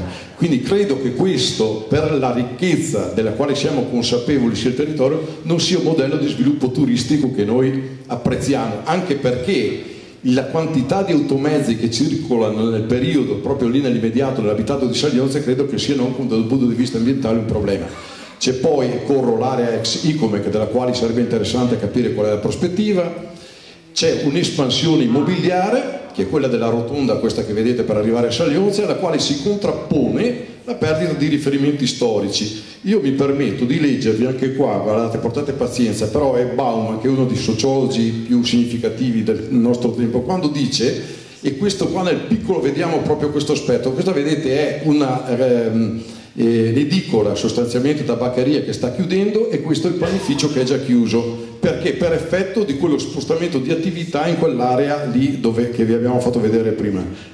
Dice Bauman, e ci fa riflettere questo, perché questo è importante saperlo anche quando si parla di comunità di territorio. Sparite per sempre sono le amichevoli drogherie all'angolo della strada, sostituite da anonime, scomparse sono le amichevoli filiali delle banche, sostituite da anonime ed impersonali voci dall'altro capo del telefono. Sparito è l'amichevole postino che bussa alla porta e ti chiama per nome. Adesso ci sono i grandi magazzini, i centri commerciali, i supermarket, dove il tempo concesso è quello per il consumo e non più per la relazione. I legami comunitari diventano sempre meno indispensabili, le fedeltà personali perdono di intensità di pari passo al progressivo indebolimento di legami nazionali, regionali, comunitari, di vicinato, familiari e alla fine di legami ad un'immagine coerente di se stessi. Questo per dire che anche del modo con cui si disegna un paese, un territorio, si disegna anche le modalità di relazione, se sono relazioni finalizzate solo al consumo o se sono modalità di relazione di incontro per favorire proprio l'intercambio tra le persone. Ecco, concludo con... C'è una delle proposte che faremo di quella che è lo strumento che vogliamo mettere a disposizione di voi questa sera. Poi tra l'altro prima di uscire vi chiediamo di fare il percorso, di uscire poi dalla porta qua a lato del teatro, perché lì ci sono le 3 proposte da prendere in esame, e quella che riguarda sono le osservazioni. L'osservazione che abbiamo preparato sostanzialmente chiede di commisurare la crescita demografica basando sulle previsioni del vecchio piano regolatore, considerando pertanto solamente i 1252 abitanti, non i 2900 proposti dal modello del PAT. Poi chiediamo che nelle norme tecniche del PAT sia previsto che all'effettivo consumo di nuovo suolo ci sia un piano di interventi, ci sia un piano a cui sono corrisposte uguali superfici di rimboschimento. Tanto tiro via in cemento, tanto devo pensare a riprodurre in termini di rimboschimento. E poi privilegiare l'insediamento delle nuove imprese incentivando il riutilizzo di quelle strutture già realizzate. Ecco, quindi questa era la parte che riguardava la crescita demografica, con la proposta che sollecitiamo e invitiamo voi a sentirvi partecipi.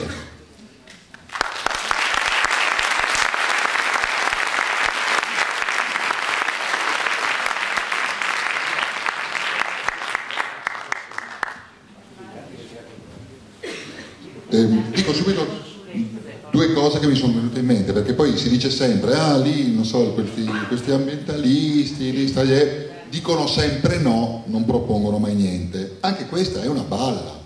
Allora, vi faccio 4 esempi che ho trovato in giro per l'Italia. Primo, ci sono le giovani coppie che non trovano casa perché non hanno abbastanza soldi da comprarsela. Bene, adesso deve arrivare l'IMU. Allora, un sindaco serio, una giunta seria, magari stanga le case sfitte. Così quei 750 appartamenti vuoti che avete, magari il proprietario, giusto per evitare, per avere meno tasse, li affitta a un prezzo ragionevole e le giovani coppie non sono più costrette ad emigrare. Questo lo fanno in tanti comuni, non è una follia. Prima c'era l'ICI, poi l'hanno tolta, ma adesso rimettono l'IMU, che sarà una stangata, così oltretutto se gliela fai pagare a quelli che hanno le case sfitte, che si presuppone che ce li abbiano i soldi, se oltre a casa loro c'hanno una sfitta, la pagano di meno quelli che hanno solo la prima casa, giusto? Seconda proposta, oneri di urbanizzazione. È la grande foglia di fico dei sindaci marci, cioè il comune non ha soldi, sono costretto a svendere il mio territorio perché così tiro su soldi, no, con gli oneri di urbanizzazione. È una follia solo italiana questa degli oneri di urbanizzazione. Quando arrivano in Italia i giornalisti stranieri non riescono a capirla, perché da loro succede il contrario, ma nulla vieta anche da noi di fare così. Cioè, io sindaco tedesco, tu mi prendi un capannone industriale che fa schifo, è diventato un ricovero di drogati e me lo ristrutturi, lo rendi una struttura produttiva, lo rendi abitabile. Oneri di urbanizzazione zero, magari do il contributo io perché mi risolvi un problema. Tu invece mi prendi una campagna verde e me la cementi e mi crei un costo per me perché ti devo portare le fognature, a quel punto occupazione di suolo, no? Cioè consumo di suolo verde, ti stanco con gli oneri di urbanizzazione. Questa è una cosa, non ci vorrebbe niente. In Italia siamo pieni di strutture vuote, abbandonate, da buttare giù, buttiamo giù quelle prima di consumare il nuovo suolo. Terza cosa, l'agricoltura è alla canna del gas, no? Perché i produttori agricoli veri sono strangolati dai prezzi imposti dai grandi supermercati che fanno il prezzo strangolando il produttore. Allora tu sindaco che dici di volere il bene dei tuoi cittadini, il bene dell'agricoltura, fagli quelli che li chiamano i farmers market, i mercati a chilometro zero, dagli lo spazio pubblico perché i produttori di qua vadano lì a vendere le fragole o gli asparagi, invece di venderli a 10 centesimi al supermercato strangolati li vendono a 2 euro e tu invece gli paghi 2 euro invece di pagarne 4, ci guadagnano tutti. Sarà anche più facile che il tizio che incassa 2 euro usi il biologico, perché costa produrre l'agricoltura biologica, costa di più di quella normale, ma se io guadagno anche di più magari la faccio anche biologica, giusto? Quarta roba, qui avete delle cose meravigliose. Allora, Giardino Sigurtà è un incanto, io tutti gli stranieri che conosco gli dico va a vederlo. Borghetto ve l'ho decantata in 10.000 salse, ma io penso, non so, un bacio a Borghetto per una coppia di stranieri sia una cosa da raccontare ai nipoti quando saranno vecchi. C'avete una ciclabile meravigliosa a Bordo Mincio, meravigliosa, si può arrivare fino a Mantova. Il problema di Valeggio in caso dovrebbe essere quella di far conoscere la sua esistenza ai turisti che accorrerebbero in massa se ci fosse minimo di promozione. Non avete bisogno di fare le palazzoni che rovinano tutto, basta far conoscere agli stranieri il tesoro che già avete.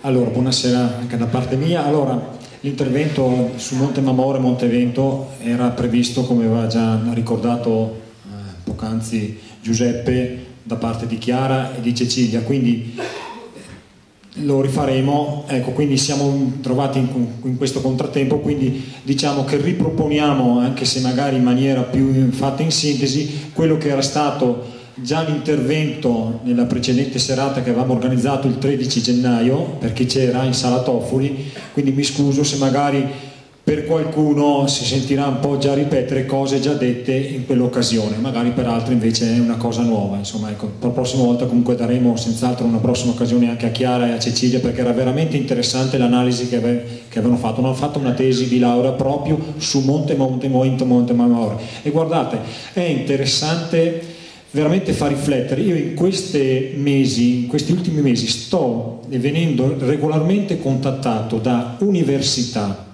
sia milanesi che mantovane, di studenti che chiedono di poter studiare, sono prettamente corsi di ecologia del paesaggio, tematiche di architettura con attenzione al paesaggio, Monte Mamor, cioè stanno cercando di capire qual è la preziosità, qual è la bellezza di questo porto, qual è la ricchezza anche dal punto di vista proprio di biodiversità, se vogliamo, quello che doveva un po' farci capire, se vogliamo, l'intervento di Chiara e di Cecilia questa sera. Quindi lascia veramente riflettere, comunque è un bel segno chiaramente.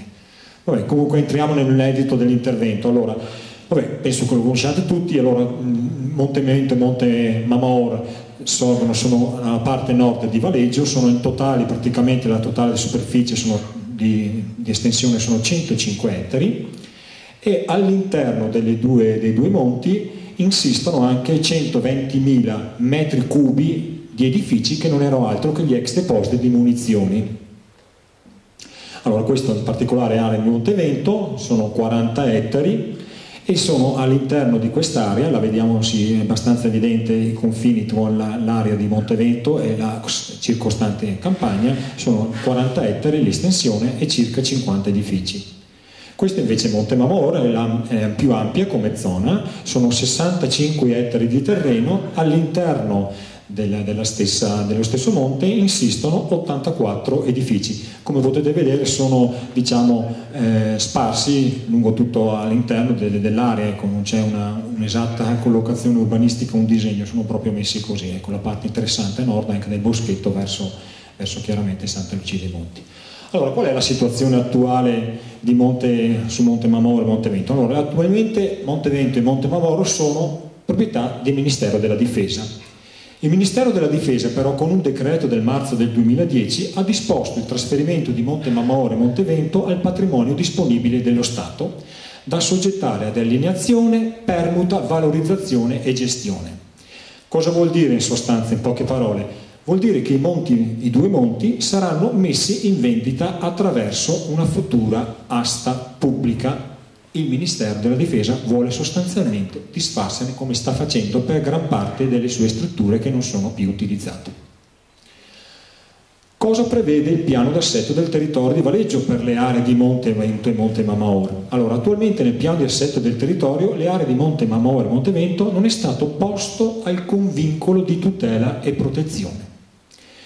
Nonostante, come ben sapete molti di voi valeggiani che ci seguono, da diversi anni da più parti sia stato richiesto con forza.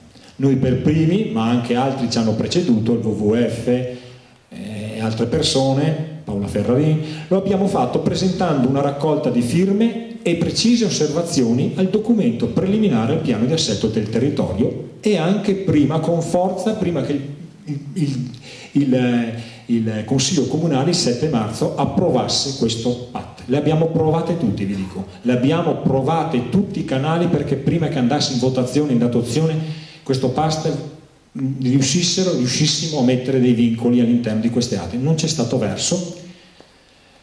Infatti, quello che ha previsto attualmente, quello che si può leggere dai documenti elaborati del PAT, per il Montevento e Monte Mamor il PAT prevede una realizzazione, saranno previsti interventi di riqualificazione paesaggistica ed ambientale attraverso programmi complessi, cioè vuol dire accordi con privati. Che cosa prevedono? Prevedono praticamente sostanzialmente uno sviluppo insediativo di tipo residenziale, prevedono attività pertinenziali a servizio della residenza. Per attività pertinenziali si intende un parcheggio, una strada, strutture alberghiere di tipo diffuso, compatibili con la vocazione naturalistica del sito, uno sviluppo agrituristico prevalentemente a supporto della silvicoltura e delle coltivazioni biologiche, impianti e attrezzature sportive, parchi naturalistici, attività anche commerciali a supporto del turismo didattico-visitazionali per il rilancio delle tradizioni locali. Noi siamo stati, a dire la verità, sbigottiti quando abbiamo letto lungo elenco, scorrendo veramente l'elenco di tutto quanto è possibile, cioè è possibile sostanzialmente nella fase attuale, per come è stato costruito il PAT, è possibile di tutto di più, cioè c'è un'apertura a 360 gradi per l'utilizzo di quelle aree e soprattutto anche per le aree circostanti, che si basa su quelli che sono gli utilizzi che vi ho appena letto. Cosa succederà in poche parole? I nuovi edifici, che si pensa in un futuro di costruire, verranno realizzati probabilmente all'interno o nelle vicinanze dei monti, recuperando il volume totale o una parte degli ex depositi di munizioni presenti all'interno dell'area attraverso accordi di programma con i privati che acquisiranno i due siti. Cosa succederà praticamente? Il Ministero della Difesa vende.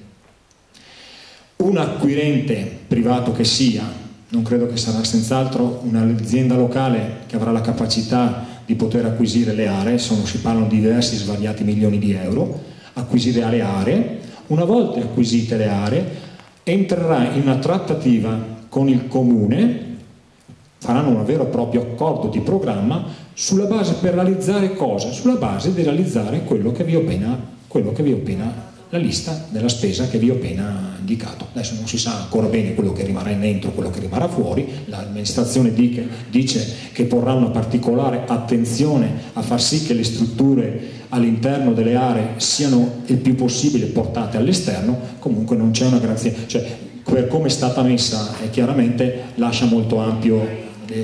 Infatti noi abbiamo detto, ci siamo preoccupati e abbiamo detto tutte queste nuove destinazioni d'uso e tutti questi nuovi potenziali edifici, ci siamo chiesti, sono realmente compatibili con la natura e le specificità di quei luoghi?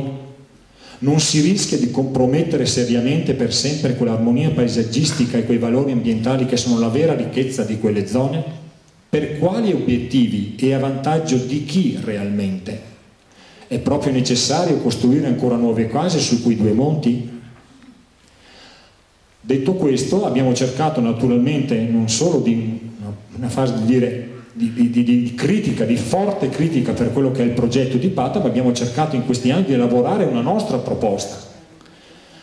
Dagli approfondimenti, dagli studi, dalla conoscenza anche con tante persone che abbiamo incontrato questi anni, abbiamo pensato che una possibile, proposta per tutelare e salvaguardare quelle due aree fosse quella del parco e sia quella del parco naturale di interesse locale.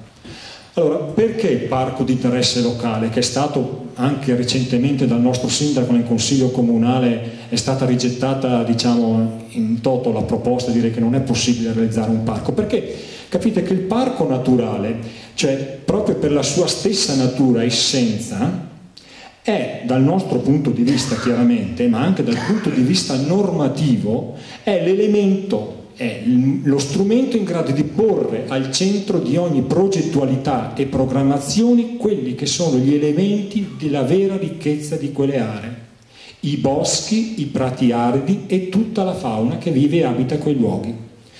In poche parole, il prezioso e delicato ecosistema che nel corso degli anni ha saputo svilupparsi grazie proprio alla presenza dei militari. Da 100 anni sono chiusi quelle aree e grazie alla presenza dei militari abbiamo ancora preservato quelle aree.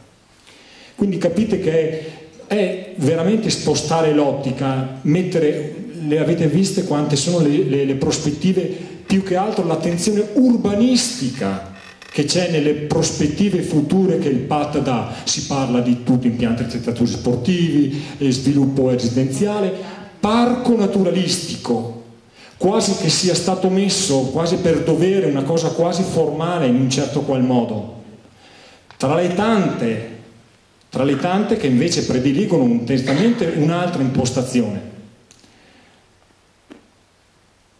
Allora, perché sostanzialmente un parco di interesse locale? Allora, ci sono 4 motivi di fondo che ci hanno spinto e ci spingono a chiedere che queste aree vengano destinate all'istituzione di un parco. Sostanzialmente sono 4: tutela e salvaguardia del paesaggio, protezione e mantenimento delle funzioni ecologiche delle aree, la tutela e la salvaguardia dei valori ambientali e peculiarità naturalistiche e lo sviluppo economico, culturale e sociale della comunità locale. Allora, senza entrare nel dettaglio come avevo fatto il 13 gennaio, ecco, dico tutela e salvaguardia del paesaggio, ecco, c'è poco da dire. Credo che al pari, noi crediamo veramente che la zona collinare di Montevento, di Monte Mammaor, non abbia nulla che invidiare, cioè non abbia niente di meno rispetto alle altre zone molto più conosciute, quale la Val del Mincio, Parco Giardini Gusturtà, come lo ricordavamo anche prima, la stessa Borghetto. Sono zone bellissime e secondo noi rappresentano proprio il carattere identitario. Perdere quelle zone vuol dire perdere il carattere identitario della nostra zona, soprattutto per i valleggiani, ma non solo per i valleggiani. Quindi è importante mantenerle così come sono attualmente, come le vediamo, le apprezziamo per come sono. Secondo discorso, una protezione e mantenimento delle funzioni ecologiche. Conosciamo tutti la funzione dell'ecosistema bosco. Lo vediamo, ce ne accorgiamo dell'importanza di quegli ecosistemi quando vediamo la televisione. Ecco, quello che accade, ad esempio, è accaduto nei mesi scorsi in Sicilia, in Liguria, in tante purtroppo zone d'Italia dove il territorio è stato violentato, è stato cementificato, è stato urbanizzato. Ecco i risultati: alluvioni, grossi problemi idrogeologici, di tutto, basta un'acquazzone. Quindi è importante perché ha una preziosa funzione ecologica. Non sto entrando in protezione dell'acqua, protezione e mantenimento dell'aria, depurazione, microclima, cioè tantissime funzioni che ha naturalmente i boschi anche attorno, che fungono per noi, per le zone anche circostanti. Un terzo importante aspetto è la tutela e la salvaguardia dei valori ambientali e peculiarità naturalistiche. Guardate, è un altro aspetto importantissimo, questo è poco conosciuto. Siccome queste aree sono chiuse, pochissimi, nessuno conosce quella che è veramente le peculiarità anche ambientali e endemiche di quelle zone. Qualche naturalista è riuscito anche a entrarci. Noi, come anche WWF, grazie anche all'apporto dei ricercatori, abbiamo avuto la possibilità di capire quello che è anche i valori e la preziosità e peculiarità di quelle zone. Crediamo che ci hanno indotto talmente tali che abbiamo fatto, come WWF Sud-Ovest Veronese, lo dico come anche fatto perché sono anch'io un membro del WWF Sud-Ovest Veronese, abbiamo presentato l'anno scorso, nel 2010 anzi, una domanda al Ministero dell'Ambiente e alla Regione Veneto perché vengano istituite due aree SIC praticamente in quella zona, siti di importanza comunitaria, perché ci sono delle specie meritevoli di tutela all'interno di quelle due aree. Che sono iter molto lunghi, dovremo avere una risposta, quindi ci servirà del tempo. Comunque, per dirvi anche quello che è il valore di quelle aree. E infine, chiaramente, lo sviluppo economico, culturale e sociale della comunità locale. Qui faccio riferimento, vado un po' velocemente, e cosa vuol dire questo sostanzialmente? Cioè il futuro parco, penso, e qui l'abbiamo un po' enucleate a punti. Perché chiediamo un futuro capo? Perché ci piace godere di uno spazio naturale protetto ed integro. Perché ci piace riscoprire e valorizzare zone marginali e poco conosciute e frequentate forse ancora oggi perché sono chiuse attualmente, perché ci piace sviluppare un turismo che sia di tipo verde e rurale, perché ci piace mettere in collegamento le principali emergenze ambientali, paesaggistiche, storiche e architettoniche del nostro territorio ampliando la rete ciclopedonale esistente. Perché il parco naturalmente potrebbe essere uno strumento per promuovere e sostenere i prodotti agricoli tipici della nostra zona. Abbiamo una pesca IGP, il vino, il bardolino, il bianco di Custoza DOC. Favorire la nascita e poi anche la trasformazione di aziende agricole, l'ospitalità, l'accoglienza, l'agriturismo, cioè questo può anche essere un sistema per integrare quelle aziende che ha detto magari spesso sono anche in difficoltà per proporre la vendita dei propri prodotti, possono attraverso una parziale cambio di destinazione dell'azienda stessa aprirsi a un'ospitalità, un'accoglienza così chiamiamola rurale, e quindi integrare quello che è il reddito agricolo con un reddito proveniente da questo tipo di reddito, da questa fonte. E infine chiaramente credo che potrebbe beneficiarne tutti quanti, perché consolidare e crescere tutte le attività esistenti sul territorio migliorando la qualità del prodotto offerto, quindi dai classici vendite dei tortellini a quant'altro, alla nostra ristoranti e quant'altro, insomma, ecco. Cosa dire ancora? Allora, le caratteristiche, vado velocemente a conclusione. Allora, ci è detto spesso, qualcuno, anche il sindaco, ha detto che il parco è un carrozzone, non vogliamo carrozzoni. Allora, credo che sia stato sbagliato anche il concetto di parco, perché quel parco di interesse locale è proprio una peculiarità che è fatto proprio e gestito proprio dal comune stesso. Non è un parco in cui c'è, come può essere l'esempio un parco regionale o un parco nazionale, in cui c'è un ente parco che vigila e all'interno dell'ente parco ci sono diversi soggetti attori che collaborano e lavorano insieme. Il parco, l'interesse locale, ha proprio veramente la peculiarità, ma anche la potenzialità, in un certo senso, essendo istituito e governato dal comune stesso, di poter decidere quelle che è poi anche la politica stessa del parco, e in particolar modo dello stesso piano ambientale, cioè il piano ambientale viene fatto dal comune quindi è lo strumento principale di gestione stessa del parco, determina quindi gli obiettivi, le linee di sviluppo. Attraverso il piano ambientale si dice cosa si vuole fare all'interno dell'area, si dice come intende farlo, con quali vincoli, con quali risorse, quindi ci sarà posto anche per i futuri acquirenti privati.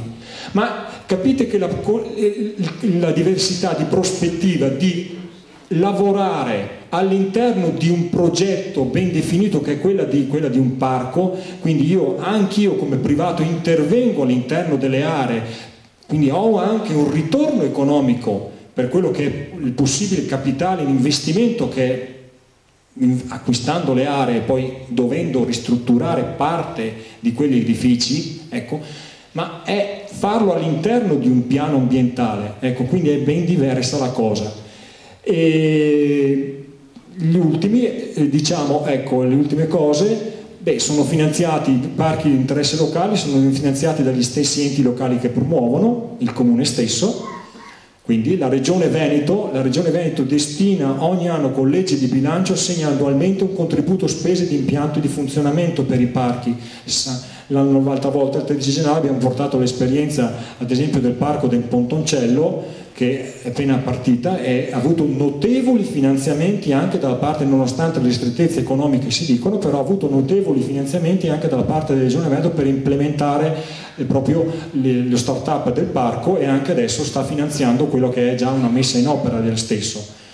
Poi altri fonti importanti sono senz'altro finanziamenti erogati dall'Unione Europea, questi sono sostanzialmente due tipi: programmi comunitari di finanziamento, i fondi strutturali, contributi da fondazioni bancarie. Il Parco dell'Adige ha avuto ad esempio un contributo di 150.000 euro da parte della Fondazione Carlo Beroni, con appunto anche da aziende di privati e di cittadini, insomma, ecco.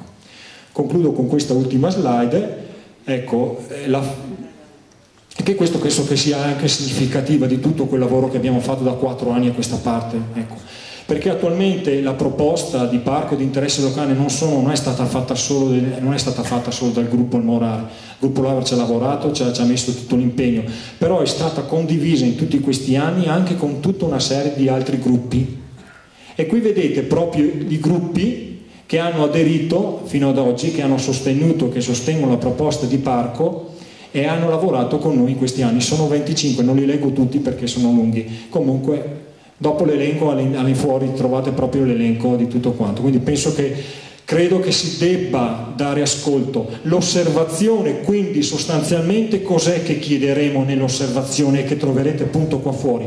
Noi chiediamo sostanzialmente che il Comune destini quelle 2 aree, come ha fatto il Comune di Verona per 6 aree addirittura. Nel loro patto hanno destinato 6 aree a parco di interesse locale, per fare un esempio qui a un comune vicino a noi, come stanno facendo altri comuni del Veronese. Destini quelle 2 aree a parco di interesse locale e crei un corridoio ecologico tra i 2 monti, tra Monte Vento e Monte Mamor. Questa è la richiesta che noi faremo attraverso le suggezioni al PAT.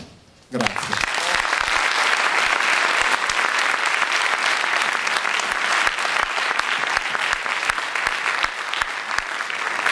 Un applauso a Fabrizio, anche perché adesso lo ricarichiamo subito, perché presenterà anche, quando dicevamo prima che l'esperienza del Morara era nata come legata all'area Montevento e Monte Mama Orsi e poi allargata su stimoli ricevuti e interesse crescente che abbiamo percepito. E l'altro elemento di criticità che noi abbiamo individuato nel PAT è anche la questione dell'area cave, e quindi ridò ancora la parola a Fabrizio. Sentirete dopo ancora poco, dopo starò zitto. Allora, niente, l'area cave, allora questa slide, allora abbiamo un po' rappresentato, questa è una parte, una sezione delle cartine del PAT, degli elaborati del PAT. Questa che vedete tutta attorno, questa diciamo delimitata con questa linea rossa, è attualmente l'area cave del Valeggio. Praticamente è una grandissima superficie, perché partendo dalla totale superficie comunale, come comune siamo molto grandi, siamo uno dei più grandi comuni di Verona, della provincia di Verona Valeggio. Abbiamo una superficie di metri quadri di 63.938.000 metri quadrati. La totale superficie dell'area cave attualmente è di 5.360.800 metri quadri, vale a dire l'8% del territorio comunale e l'11% della SAU, superficie agricola utilizzata, cioè i campi coltivati sostanzialmente. Allora, la densità delle cave attive sono 15 attualmente a Valeggio. Per darvi un altro dato di paragone con quello che è la media provinciale, noi abbiamo a Valeggio una media di 0,23 per numero di cave per chilometro quadrato, mentre una media provinciale si aggira attorno oggi a uno 0,073, cioè il triplo praticamente del territorio rispetto alla media, diciamo, provinciale. Ecco, qui vedete molto chiaramente le cave sono quelle praticamente di colore arancione, mentre il resto, pur rientrando nel piano, nell'area cave, le zone diciamo verdi sono ancora attualmente le zone adibite ad uso agricolo. Per darvi un'idea, ecco, abbiamo segnato la frazione, questa è la frazione dei Turchetti, questa è la frazione di Sprizzera e questa è la frazione di La Pace. Allora, abbiamo voluto, ecco, proprio farvi rappresentare un po', ecco, la situazione delle cave facendovela vedere attraverso le fotografie, perché qui c'è praticamente una situazione, un degrado e uno stato di abbandono veramente, veramente forte. Sostanzialmente dovuto a cosa? Allora, dovuto a cosa? Noi abbiamo tantissime cave attualmente che sono ormai esaurite. A Valeggio da anni non si cava più, perché abbiamo raggiunto, siamo andati ben oltre il limite del 3% che la regione Veneto, diciamo, ha stabilito qualche anno fa, una normativa regionale, ha stabilito che i comuni possono scavare al massimo il 3% della superficie agricola. Noi abbiamo scavato ben oltre il 3% della superficie agricola, quindi a questo punto abbiamo dovuto interromperci, abbiamo dovuto fermarci. C'è però una situazione di degrado enorme, perché ci sono tantissime cave attualmente che sono esaurite, ma non sono mai state considerate, non sono state mai definite estinte. Questa è ad esempio Cava Turchetti, ecco, questa è evidente lo strato di degrado. Qui al centro potete vedere quello che è il terreno vegetale, perché quando uno ha una cava dovrebbe per norma di legge mettere a parte quello che è il terreno vegetale, lo impone la normativa, per poi, una volta, diciamo, terminata la coltivazione della cava, quando ha esaurito quello che ha coltivato, dovrebbe poi ripristinare, recuperare ambientalmente quello che è la cava stessa, utilizzando il terreno vegetale che aveva accantonato 10-15 anni prima, dipendeva quanto era stata data, diciamo, da quanto il progetto di coltivazione della cava durava. Cava Turchetti, altra immagine di Cava Turchetti, ecco, vedete qui appunto le sponde, qui non è stato fatto nulla attualmente, qui è la vegetazione che vedete è una vegetazione spontanea che sta, diciamo, avanzando. Ecco, questa è invece cava Sfrizera. Ecco, qui come dicevo siamo in una situazione di macchia di leopardo. Ci sono cave in totale state tanto di abbandono, degradate, altre che invece sia stato fatto in alcune altre cave una parziale recupero agricolo, come la legge 44 dell'82 imporrebbe. L'articolo 14 impone il recupero agricolo a termine della fine di quando la cava è estinta. Qui vedete un recupero e vedete anche l'interessante riforestazione che si sta, che sta avanzando anche lungo le scarpate della stessa cava. Cava Sfrizera, vedete la differenza rispetto al terreno coltivato, scarpate qui prive di vegetazione. Cava Corte Molinara, ecco, all'interno di queste cave ci sono ancora comunque alcune cave che voi non le vedremo, la cava di Sei Vie, la cava Corte Molinara, cava Vantina. Queste cave sono ancora tuttora attive perché? Perché sostanzialmente lavorano materiale di inerti, di ghiaia, sabbia, che arriva da altre cave, da altre zone. Non è nostro materiale, ma arriva da altre zone e viene qui lavorato. Quindi sono cave ancora tutt'oggi operative. Vediamo ancora altre immagini di cava Corte Molinara, depositi appunto di ghiaia, sabbia, dipende dalla lavorazione che viene fatta. Corte Molinara, vedete qui la differenza anche tra scarpate, qui a 90 gradi, quando ancora nei primi anni 90, proprio le scarpate erano 90 gradi, non dovrebbero essere così una cava, perché qui chiaramente non cresce più nulla sulla scarpata, questi sono 90 gradi. Cava Corte Molinara, cava Ludovica e Castagna. Qui c'è un parziale recupero anche agricolo della cava. Andiamo avanti. Cava Orlandina, questa è una delle poche cave che è stata considerata estinta. Ecco, e c'è un recupero agricolo, lo si vede nettamente e chiaramente, anche se manca quella che è l'opera di rinternutazione e riforestazione di quelle che potrebbero essere poi le scarpate stesse della cava. Cava Orlandina, qui è sempre un'altra immagine. Cava Sei Vie, quello che vi dicevo prima, cioè impianti di lavorazione sempre di materiale che arriva dall'esterno. Cava Vantina, ancora la stessa dinamica per la cava di Le Sei Vie, impianti che sono tuttora attivi. Cava Vantina, una parte, perché sono cave anche molto ampie, e qui si vede invece in particolare, se vedete il trattore che sta lavorando, un parziale quindi recupero agricolo della cava stessa, con anche una rivegetazione spontanea o piantata, comunque anche delle stesse sponde della cava. Cava Vantina, vedete l'evidente degrado dove è stato praticamente posto in essere un'opera di rinternutazione e di forestazione, dove invece, o di uso agricolo, invece dove è ancora attualmente presente materiale inerte e quant'altro. Ecco, questa invece è ex cava Gabbia, ora balestra, e magari dopo ne parleremo più diffusamente magari nel dibattito, anche se non è tema la discarica proprio nostro centrale, non l'abbiamo messa, è talmente fresca come notizia. Questa è l'ex cava Gabbia, praticamente ora balestra, che sarà il futuro sito, se il progetto andrà in porto, che l'Adige Ambiente di San Martino Buonalbergo ha pensato bene di collocare appunto la discarica di rifiuti speciali non pericolosi nel territorio valeggiano. Qui vedete cosa vuol dire allora avere una mancanza. Qui bisogna veramente fare un percorso ritroso, cioè ci troviamo attualmente con una cava ancora considerata attiva. Se andate a vedere appunto nei mappari, la cava Gabbia è considerata una cava attiva, qualora ormai quello che è stato scavato è stato scavato. Non è mai stato fatto quindi un recupero ambientale, non è mai stata considerata estinta questa cava. Oggi abbiamo la sorpresa, quindi trova un'azienda, trova quindi il futuro, il sito adatto, perché per insediare delle cave, delle discariche, la normativa prevede che la discarica vada collocata comunque in aree degradate e da riqualificare.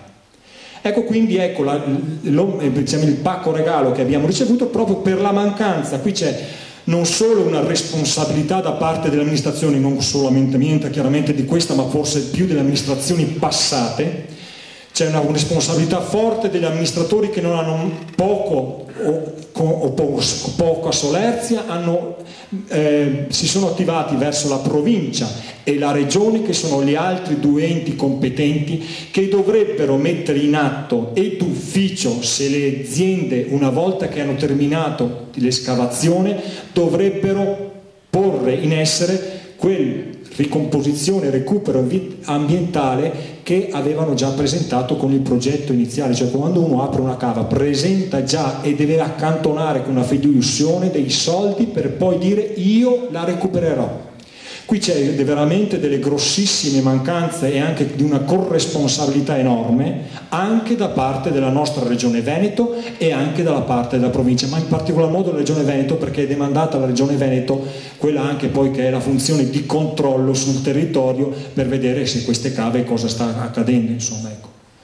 Altra immagine di ex cava gabbia, ora balestra, come definita dai piani dell'Adige Ambiente, appunto della nuova discarica. Eccola qua, è ancora tutta degradata a sponde, diciamo 90 gradi. Allora, cosa prevede il PAT? Allora, il PAT, praticamente il Comune di Viareggio è dotato di un piano cave, è uno credo dei pochi, credo che sia l'unico qua si sia dotato di un piano cave, ed è positivo il fatto che si sia dotato perlomeno di un piano cave che ha delimitato, quella prima slide che vi ho fatto vedere, ha delimitato un territorio, cioè a Valeggio non si può cavare dove si vuole, non si può cavare nell'Ardia Nord vicino a Monte Mamor, avevano delimitato un'area, perché quell'area era dedicata, c'era buona ghiaia, buona praticamente e sabbia di poter cavare.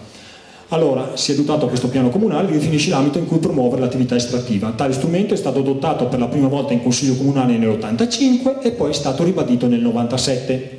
Insieme a tale strumento è stato votato anche la relazione del progetto di intervento per la ricomposizione ambientale del polo estrattivo di Valeggio. Ecco, questo progetto era stato praticamente approvato nel 97 ed era stato presentato dal consorzio di recupero, cioè un insieme di consorzi di tutti i cavatori di Valeggio che avevano fatto una proposta sostanzialmente all'amministrazione comunale di recupero delle aree. In quel praticamente piano si legge praticamente una parte di questo progetto è stata ripresa attualmente anche nel nostro PAT. E quindi si dice che si è sentita la necessità di un recupero totalmente funzionale del territorio, raccordando tra loro i piani di campagna risultanti dalle diverse risistemazioni per ottenere un nuovo piano campagna unico simile ad un normale terrazzo alluvionale collegabile morfologicamente a quelli già presenti nella zona. Allora, tutte queste parole per dire è un'ipotesi, nel senso che c'è ancora del dubbio su queste parole, nel senso che non sono state espresse con chiarezza, e dopo vi diremo nell'osservazione quello che chiederemo. Allora, ma questo grafico vi va mosse l'idea di più di tante parole. Allora, attualmente abbiamo questa situazione a Valeggio, questa prima diciamo immagine che è qua sopra, cioè le cave sono separate sostanzialmente, si chiamano setti o diaframmi, cioè tra una cava e l'altra esiste pezzi sostanzialmente di campagna che sono ancora coltivati ad uso agricolo, possono essere pezzi molto ampi, altri sono magari pezzi di terra molto ben più ristretti e limitati. Attualmente queste cave, come vedete nell'immagine, sono anche recuperate ad uso agricolo, abbiamo fatto nell'immagine. Ecco, quello che si prevede, che non si riesce ancora a comprendere e a capire bene qual è la ricomposizione ambientale che questo PAT porrà in essere, se quel PAT, almeno da quelle parole che abbiamo letto, vi ho letto poc'anzi, se il PAT futuro vorrà questa cosa, cioè livellare sostanzialmente la slide, cioè più sotto, eccola qua, questa qua più sotto, cioè togliere praticamente i setti di separazioni, cavare ancora sostanzialmente, fare un unico piano unico di campagna, togliendo i diaframmi, i setti attualmente che separano tutte le attuali cave.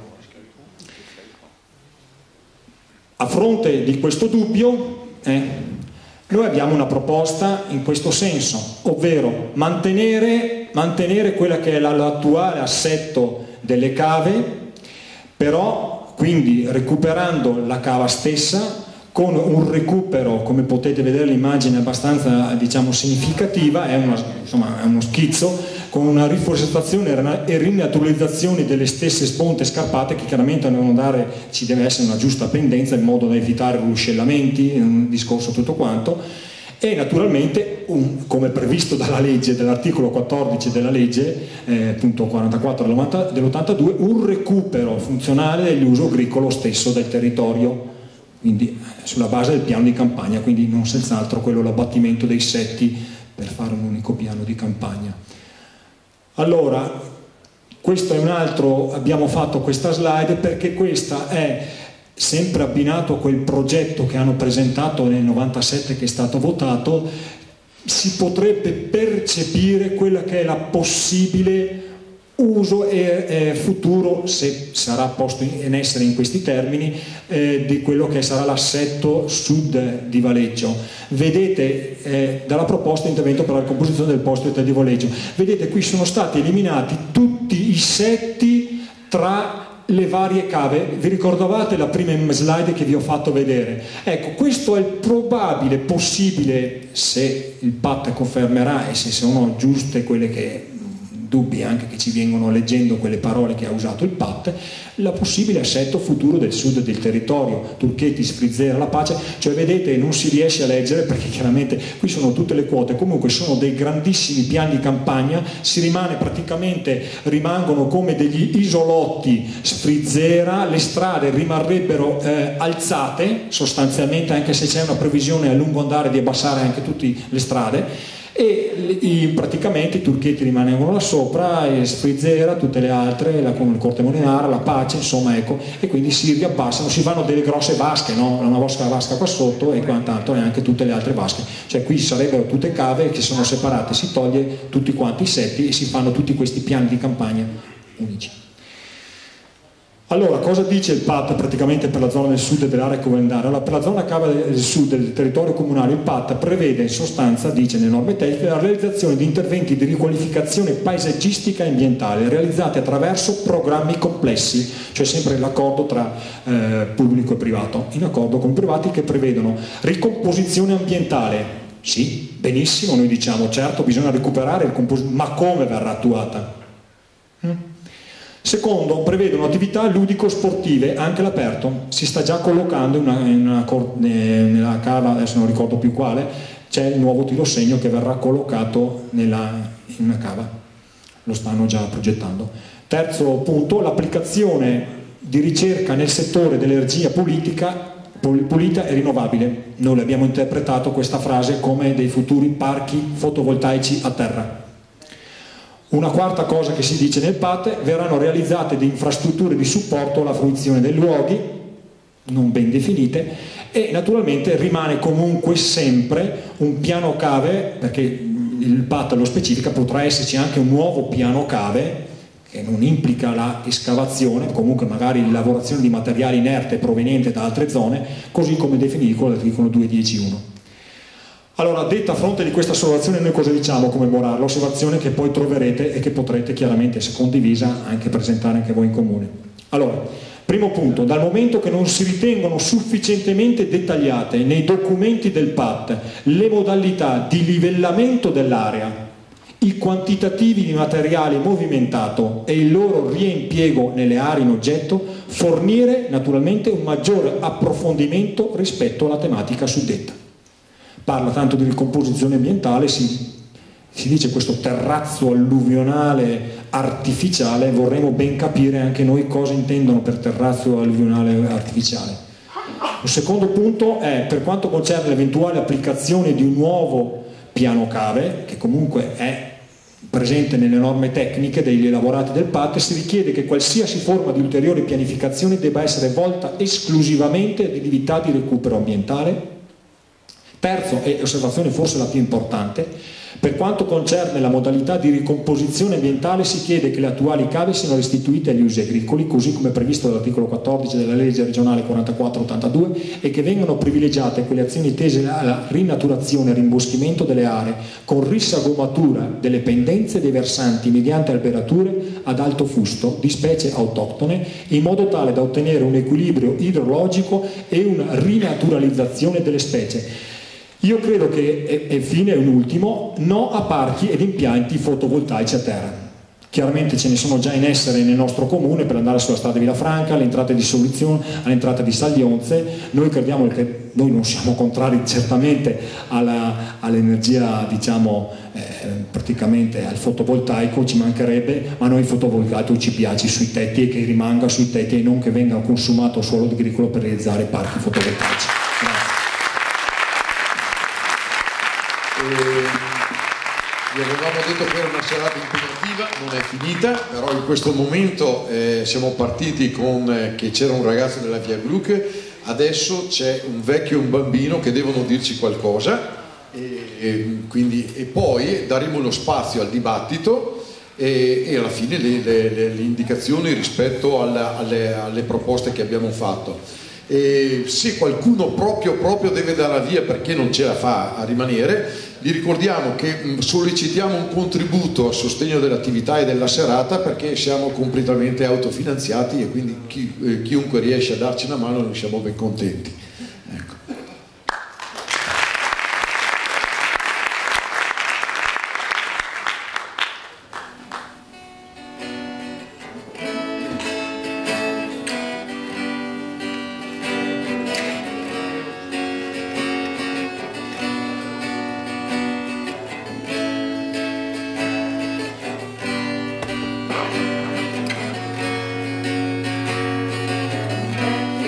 bambino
grazie al nostro Alessandro. E niente, a questo punto noi abbiamo previsto dibattito, e che pensavamo di dare almeno un quarto d'ora, 20 minuti di dibattito, con una regola però, perché massimo un attimo che vediamo se riesco con una regola massimo 3 minuti per ogni intervento, e una persona può intervenire una volta sola, insomma, quindi per evitare che ci siano poi, ecco, quindi c'è la possibilità di ovviamente chiedere a Paolo ulteriori contributi, riflessioni, o anche ovviamente rispetto a quello che è stata l'esposizione, capiamo anche magari per certi aspetti pesante che abbiamo fatto, però magari aiutano a capire anche. Poi dopo ovviamente daremo alcune indicazioni tecniche sul funzionamento delle osservazioni, e ci sarà anche una piccola riflessione finale che pensiamo di leggere ecco, come conclusione poi della serata. Ecco, quindi aperto, se ci sono degli interventi, benvengano.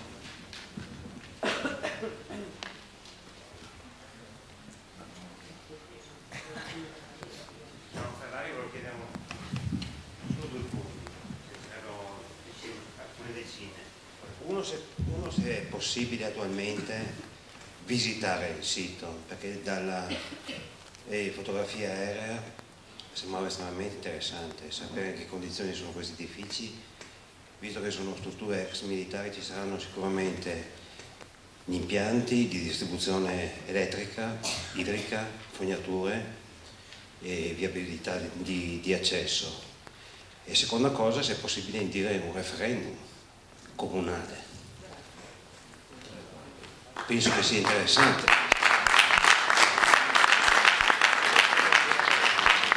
È una mossa che costa poco, e poche settimane fa ho partecipato a una serata, la prima volta che ho partecipato a una serata di interesse per la società, visto che sono una di quelle persone di 262,3 unità di incremento della popolazione del comune di Valeggio.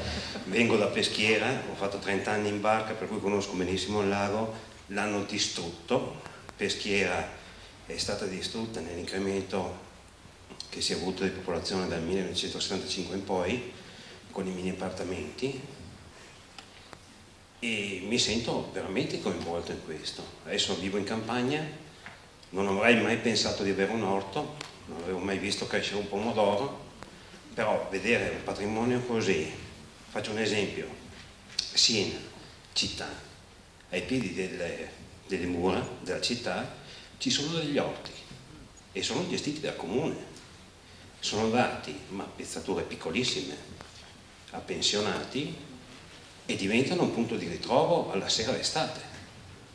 Uno sta in piazza e vede sotto le mura gruppi di decine di persone. Cioè, una struttura del genere, dove ci possono essere cooperative che possono gestire attività per le persone anziane, attività di cultura dell'orto, che è sempre cultura, per i bambini, per le scuole, ostelli per turisti giovani, siti per scuole, sono zone militari con controllo visivo di tutta l'area, 4 telecamere wireless, si può gestire il controllo di tutta la zona. C'era da quello che so io un asilo qui in centro, il problema era la viabilità. In quel caso non c'è problema di viabilità, però credo che la mossa fondamentale sia fare un referendum popolare, comunale, costo bassissimo, almeno si sa cosa ne pensa la gente. Ho detto una stupidata? No.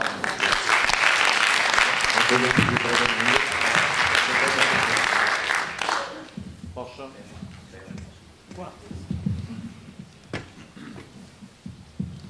Grazie.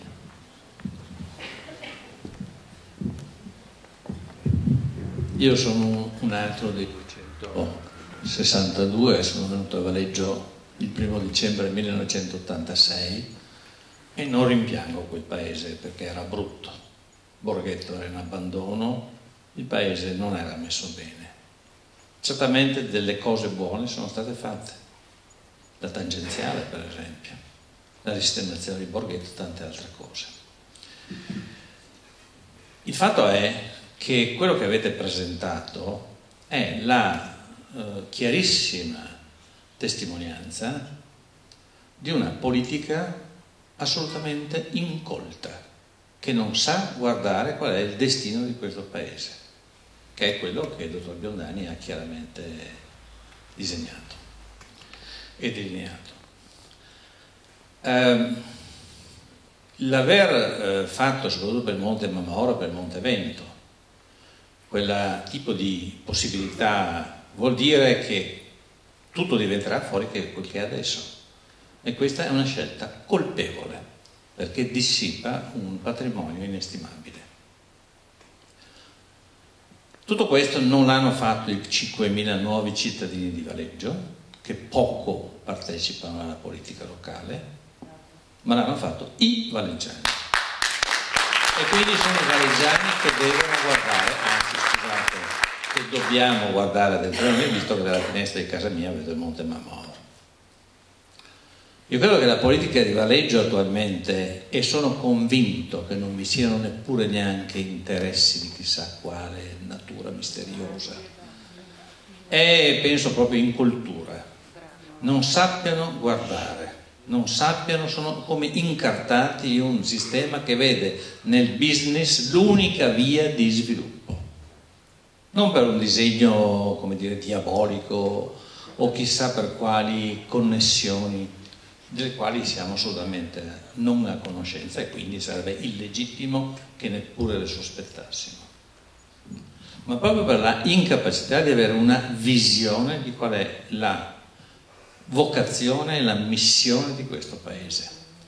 La politica locale non è capace di fare questo, e guardate che la seduta comunale a cui io ho partecipato insieme a molti altri come ovviamente cittadini spettatori è stata certamente di estremo interesse, anche perché per molti di noi profani dell'argomento sono state date molte informazioni, ma dalla quale, salvo pochissimi interventi, forse uno o due, la stessa opposizione è stata debolissima, ambigua, incapace di esprimere una posizione alternativa che doveva essere presentata con forza, ripeto, salvo un paio di interventi.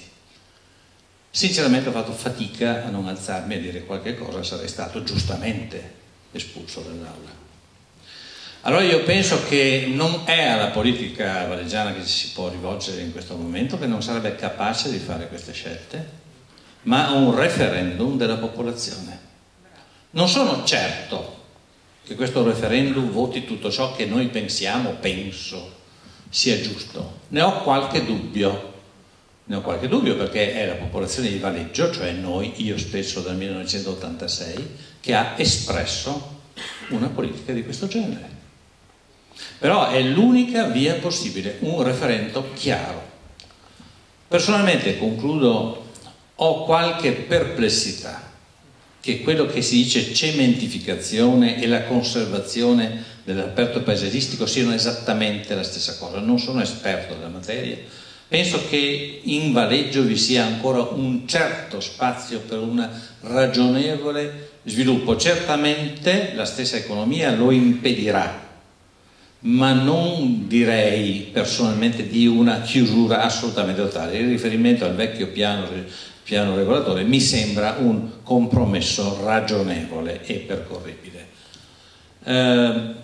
Credo che se i valeggiani sapranno esprimersi attraverso un referendum, ma ci sarà un lavoro molto forte da fare, perché credo che ci sia una inconsapevole non consapevolezza, traduzione, ignoranza su quelle che sono le caratteristiche principali, la vocazione di questo paese da parte degli stessi valeggiani.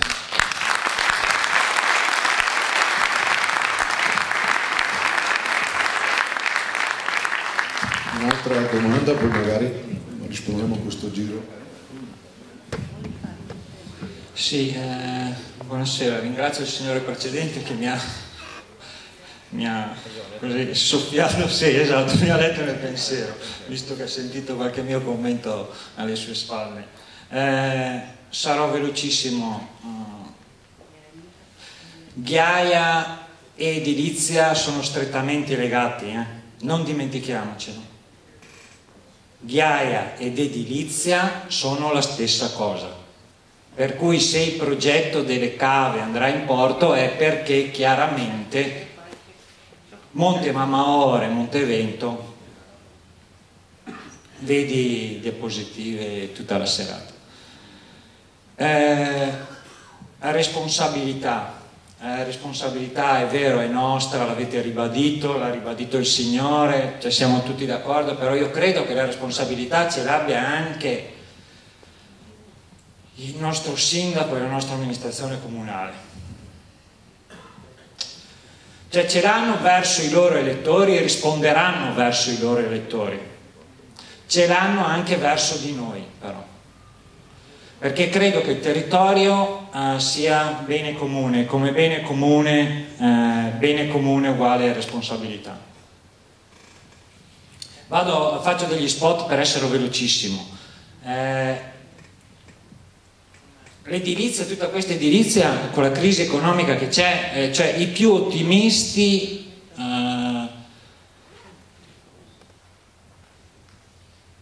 economisti, non faccio i nomi, non serve, ma anche i giornali economici a livello mondiale dicono che ci sarà la tempesta perfetta che durerà tra i 5, i più ottimisti, e i 10 anni. Una tempesta perfetta economica.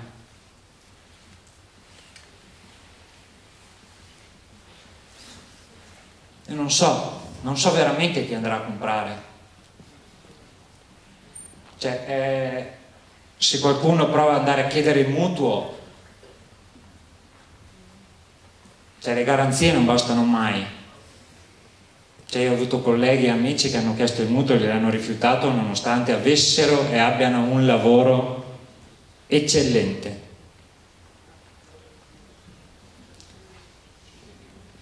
Dopo c'è un mio pallino che è 30 anni. Cioè questa amministrazione avrebbe la possibilità, non è la prima volta che dico questa cosa anche in pubblico, avrebbe la possibilità a costo zero, a costo zero, di entrare a far parte del Parco del Mincio. Nessuna amministrazione, ripeto, nessuna amministrazione l'ha mai voluto.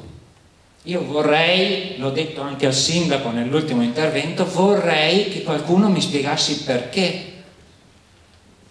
Perché non riusciamo a entrare nel Parco del Mincio? E sarebbe un'operazione a costo zero che salvaguarderebbe il paesaggio, perché il Parco del Mincio ha determinati vincoli, non sto qua a dilungarmi, eccetera, eccetera, eccetera.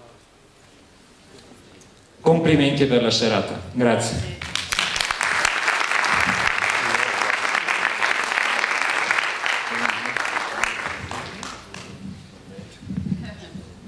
Buonasera a tutti, mi chiamo Gerosa, sono anch'io uno di quelli che sono venuti a Valeggio da poco, quindi un nuovo residente. Il signore prima mi ha rubato diverse parole di bocca, però vorrei dare un piccolo contributo personale. Io conosco bene il territorio di Valeggio dall'alto, perché faccio il pilota e quindi vedo quello che voi non riuscite a vedere. La zona delle cave è devastata. È una delle zone d'Italia che io penso sia il meno recuperabile possibile. Cioè quei piani che voi avete ipotizzato di fare questo terrazzo, come si chiama? Alluvionale, mi fa ridere, perché lì è pieno di piccole aziende o frazioni che rimarrebbero praticamente su dei cocuzzoli con la loro stradina e il tubo dell'acqua sotto la stradina. Un ulteriore intervento su quella zona è ancora più devastante di quello che c'è già.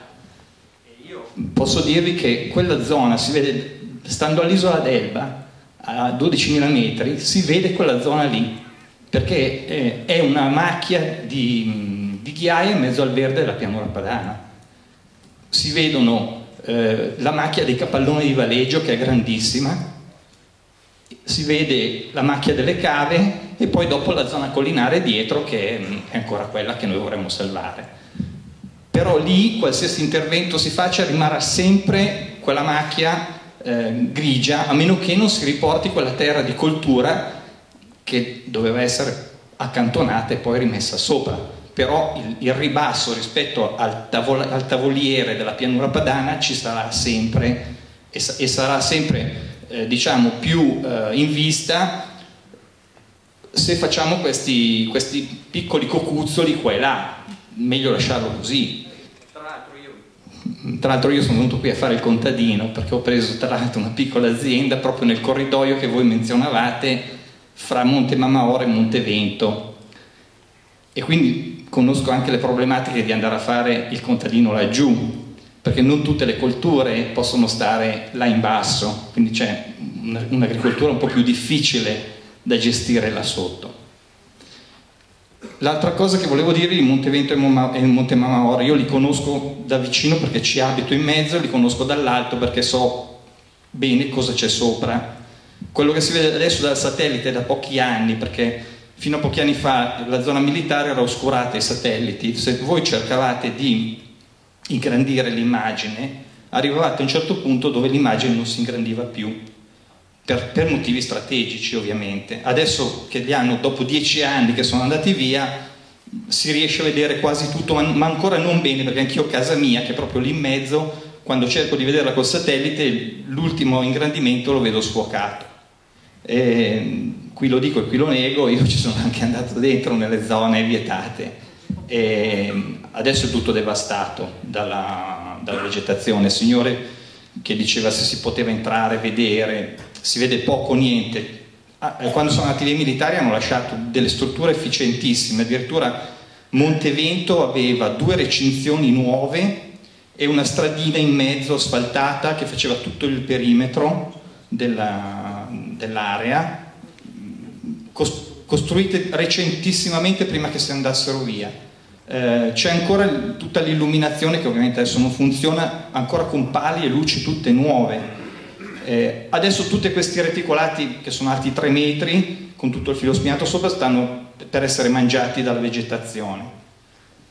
Però il ripristino di un parco, se si volesse riuscire a dedicare queste zone a parco, non sarebbe un'impresa grandissima, perché come ripeto le strutture erano nuove e la vegetazione ci vuole poco, insomma, a togliere quella che non serve più. Invece le casematte che ci sono dentro stanno anche loro per essere completamente mangiate dalla vegetazione. Cioè, la stessa casa che comperai io lì in mezzo era stata abbandonata dai contadini 10 anni prima e era devastata. Quindi più passa il tempo, più il lavoro da fare per riportarlo all'accessibilità sarebbe grande. Dobbiamo sì, volevo solo dirvi che in quella zona lì non c'è niente, cioè non c'è il gas, non c'è nulla, quindi quando qualcuno volesse metterci mano, come dice il signore giustamente, cave e costruzioni vanno di pari passo, quindi quella opera di umanitari, cavatori che dicono vi mettiamo a posto il terrazzo alluvionale, mi dimentico sempre la parola, è per pigliare ulteriori soldi da quelle strisce che sono rimaste fra una cava e l'altra, cioè non è che nessuno viene lì a fare il benefattore. Okay. E questo è funzionale al fatto che sanno che si costruirà. Certo. Quindi c'è un interesse grosso locale su questa faccenda qua. E io dico il referendum va fatto perché è l'unico tentativo legale per cercare di mettere un freno. Perfetto. Sapendo bene che ci sarà contro il mondo, ma perché bisogna dirlo alla gente. Grazie.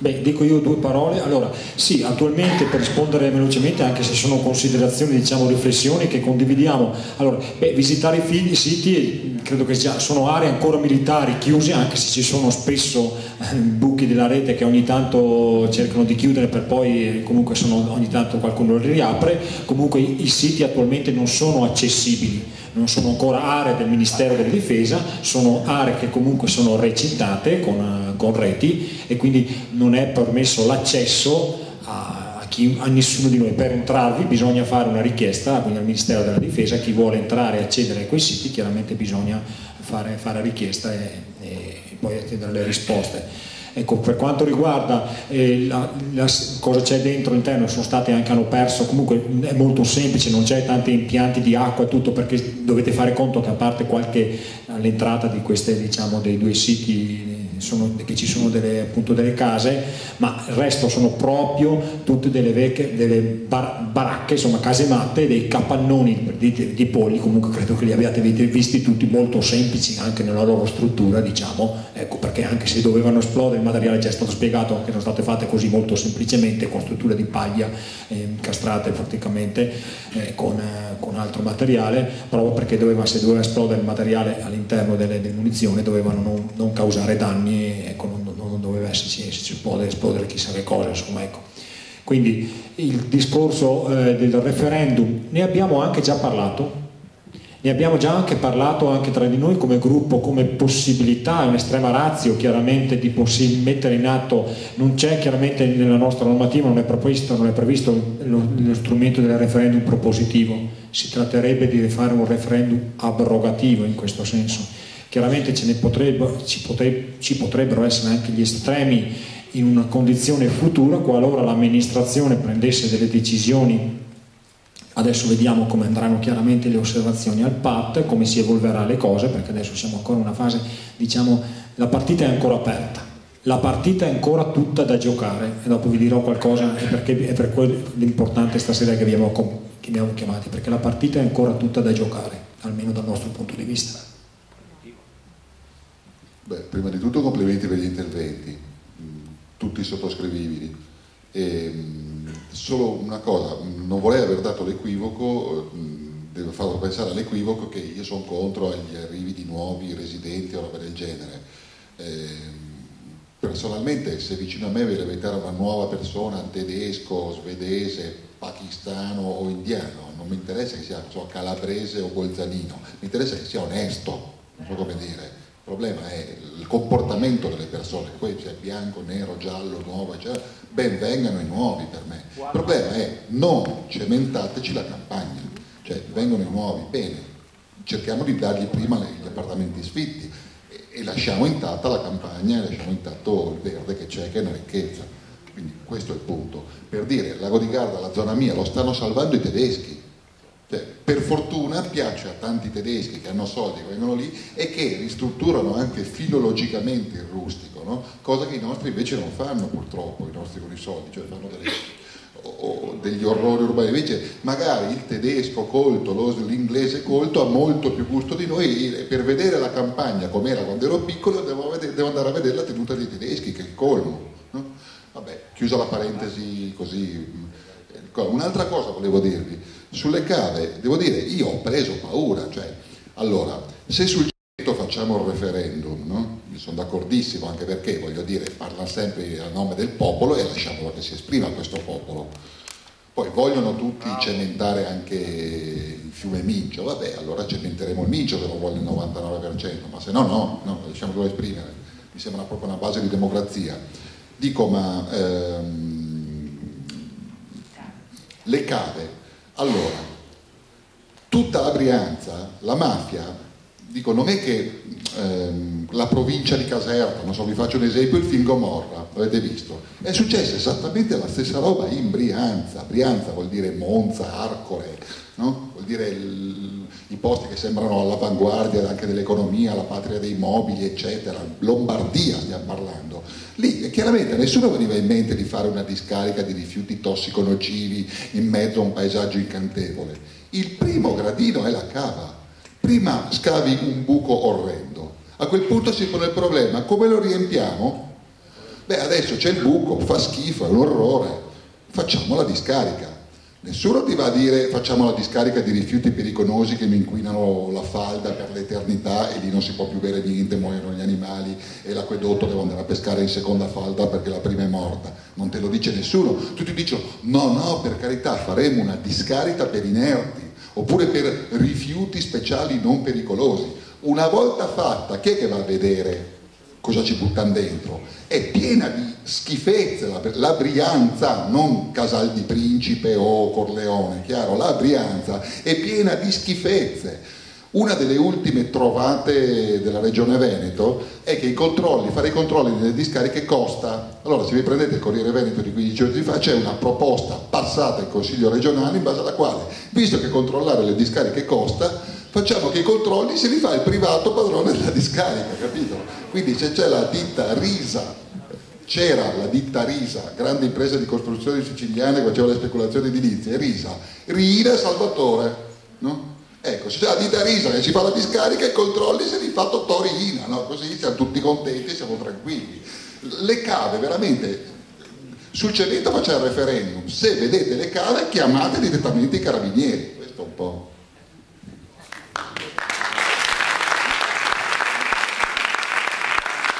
Solo due parole velocissime sulla questione dell'incremento demografico, che anche da parte nostra non era posto nel senso di indesiderabilità rispetto a nuove, ma la questione che noi poniamo è di accompagnare in forma più adeguata gli eventuali incrementi demografici che si decide che possono realizzarsi sul territorio, che vuol dire servizi adeguati, scuole di infanzia, vuol dire anche essere in grado di sostenere maggiori servizi per gli anziani, per cui questo è uno dei problemi che comunque tutte le amministrazioni, quindi c'è tutto questo aspetto che noi vediamo con una ottica di criticità. Tra l'altro vuol dire anche automobili in più, quindi vuol dire adeguare anche la viabilità in forma, e quindi rischia che diventi un meccanismo per cui si continua a rincorrere, cioè il meccanismo che si diceva prima, fare più case perché arriva più gente, più contributi all'amministrazione, eccetera. Per cosa? Per poi non essere in grado di accompagnare sempre come già sta avvenendo oggi. Vi dico un dato banale, a parte la viabilità che la stiamo sperimentando tutti,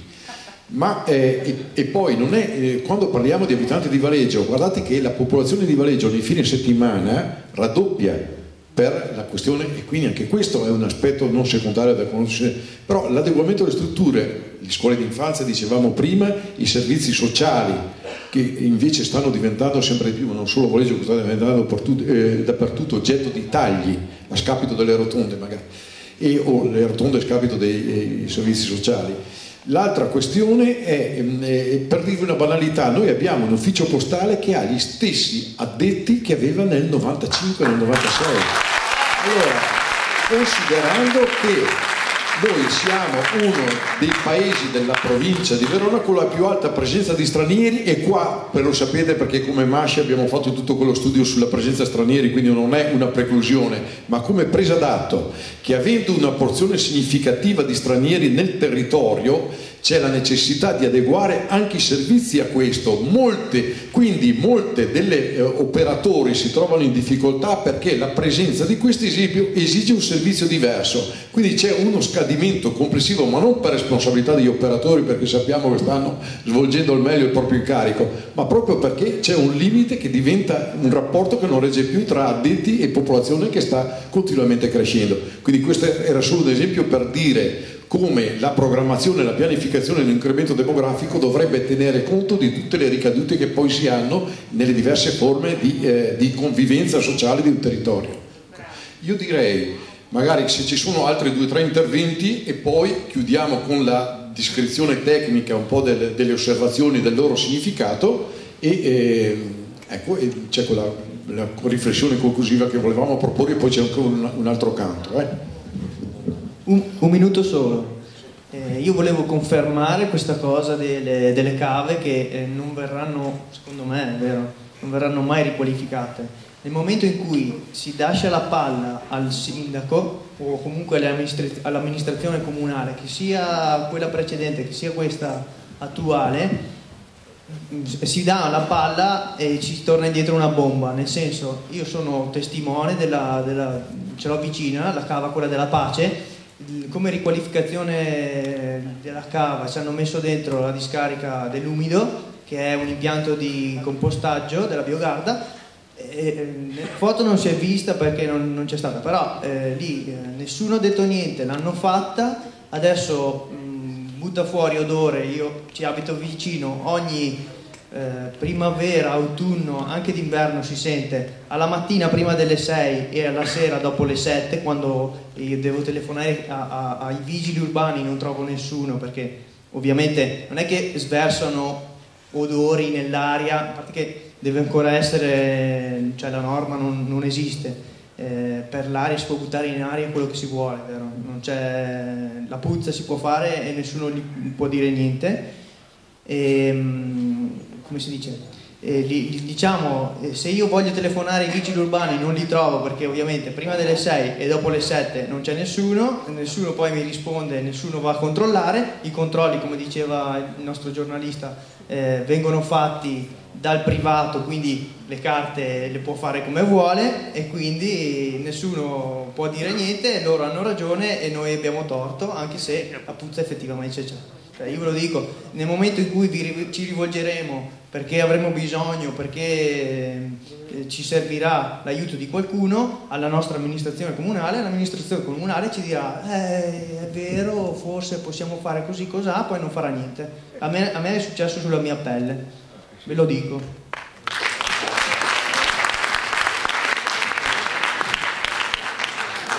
Sì. Vado io. Allora, io lancio un po' una provocazione, nel senso che io sono di Valeggio, però sono orgogliosamente dei Foroni. E i Foroni una volta erano 4 case, adesso, nel tempo di 10 anni, hanno fabbricato molti nuovi edifici. Il discorso, perché la gente compra ai Foroni? Perché forse qualcosina in meno spende per l'acquisto della casa. Allora dico, non è un po' troppo difficile far capire alla gente che va, fra virgolette, aggiornata e che quindi deve tutti i giorni, quotidianamente, deve fare i conti con il mutuo, con il lavoro che c'è, non c'è, quindi con problemi un po' più grandi, non un po' più grandi, però un po' più difficili da capire, nel senso, noi diciamo ok, basta cementizzare la campagna, ma quando non c'è lavoro la gente per portare a casa la pagnotta, chi fa il muratore che è a casa, chi fa l'idraulico, chi fa l'elettricista, gente che è in cassa integrazione, quel problema, quel passo da compiere per dire cementizziamo o no, come lo glielo facciamo capire? Non so se mi sono spiegato.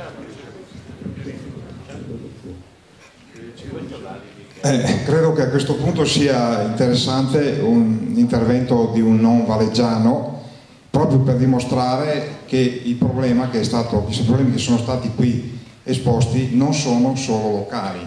Io sono Giovanni Biasi, sono di Povegliano, da più di 30 anni passo da Valeggio, prima in bicicletta, andavo fino a Peschiera a fare il bagno.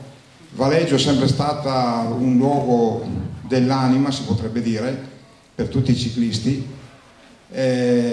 Io in questo periodo faccio parte di un comitato che si sta battendo contro un altro mostro in arrivo, il Motor City, detto anche Autodromo del Veneto, tra Vigasio e Trevenzzolo. Solo per darvi un'idea della cementificazione, vi dico solo il centro commerciale previsto più grande d'Europa, con 44.000 posti macchina. Pensate che la Grande Mela ne ha 3.500, questo per darvi un'idea. Detto questo, io vorrei raccontare una storia mia personale, ma credo che sia di tante persone che hanno amato Valeggio per quello che rappresentava. Sono venuto molte volte a Salionze ad assistere alla rappresentazione dell'incontro tra Attila e Papa Leone I. Le prime volte l'episodio della sepoltura di Attila veniva fatto su un pendio. Tutti voi sapete meglio di me com'era Salionze prima prima della grande cementificazione ed era un pendio. Il pendio era praticamente una zona adatta per questa, perché chi stava giù nel piano vedeva proprio la scena. Poi hanno cominciato a lottizzare e il luogo della sepoltura di Attila si è dovuto spostare da parte degli organizzatori sempre in altri luoghi. Praticamente, ecco, a me questo episodio sembra emblematico di come la modernità, questa presunta modernità, questo progresso, calpesti anche la tradizione, cioè non si faccia, non rispetti nemmeno quella che è stata ed è, credo, una peculiarità storica del luogo. Quindi la mia conclusione è naturalmente la massima solidarietà a voi e l'augurio che insieme, perché questo non è un problema locale, come è stato ben detto, ovvero cave e edilizia vanno di pari passo, è un nesso che è abbastanza evidente, quindi stiamo uniti, battiamoci per quest'unico territorio che abbiamo, per consegnarlo ai nostri discendenti. Grazie. Grazie. Direi l'ultimo intervento. Sì.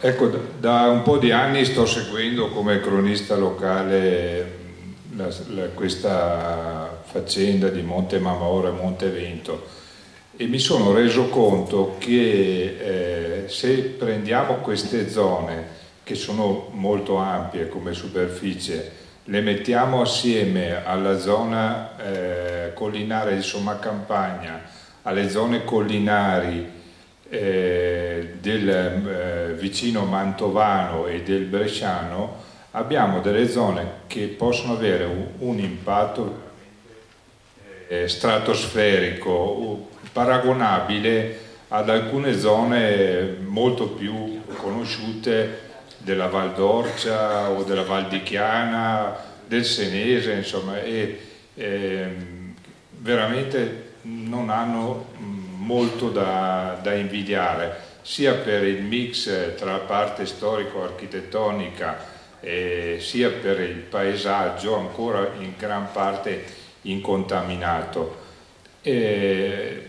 L'unico dubbio che però viene è nel cambiamento di prospettive da parte dell'amministrazione militare. Tra l'altro qua voglio rispondere a una domanda che faceva prima un intervenuto che diceva ma come si fa a entrare? È molto difficile, perché io ho presentato una domanda ai militari ancora qualche mese fa come cronista con tutti i documenti, ma non ho neanche ancora avuto la possibilità di entrare. Però ecco, credo che la difficoltà sia che adesso l'amministrazione militare fa fatica a concedere questi beni come avrebbe fatto tempo fa in maniera gratuita, a meno che non ci sia un progetto dietro che richiede probabilmente creatività, richiede anche uno sforzo anche a livello ampio, perché come mi riaggancio al discorso iniziale, questa zona ha un impatto che non è sicuramente a livello provinciale o interprovinciale, ma azzardo che a livello nazionale. Come si vedono le cave dall'Elba, io vi dico che nella pianura padana una zona come questa non c'è. Facciamo allora l'ultimo intervento.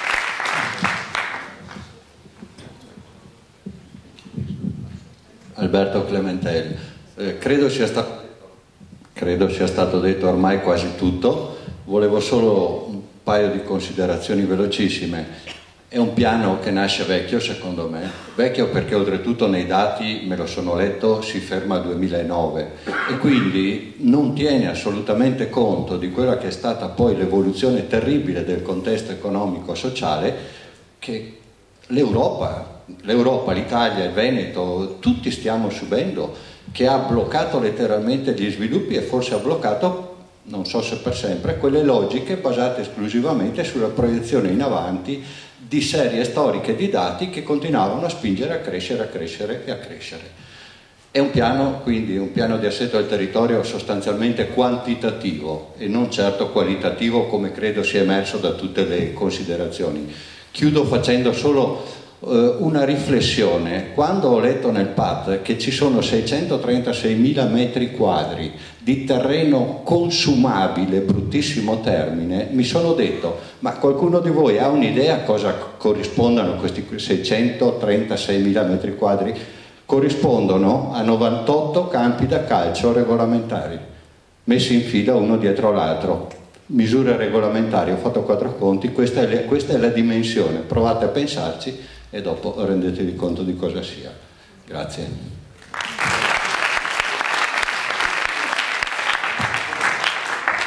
Scusa, Marco Dal Forno che chiedeva, chiudiamo dopo.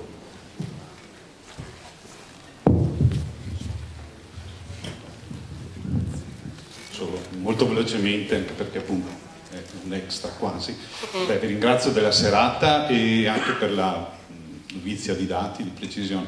Chiaramente io mi trovo nella posizione di essere assessore di amministrazione e vi garantisco dal nostro punto di vista non c'è una visione così, come dire, voglio usare parole un po' pesanti, ma nel senso terroristica, di horror della situazione.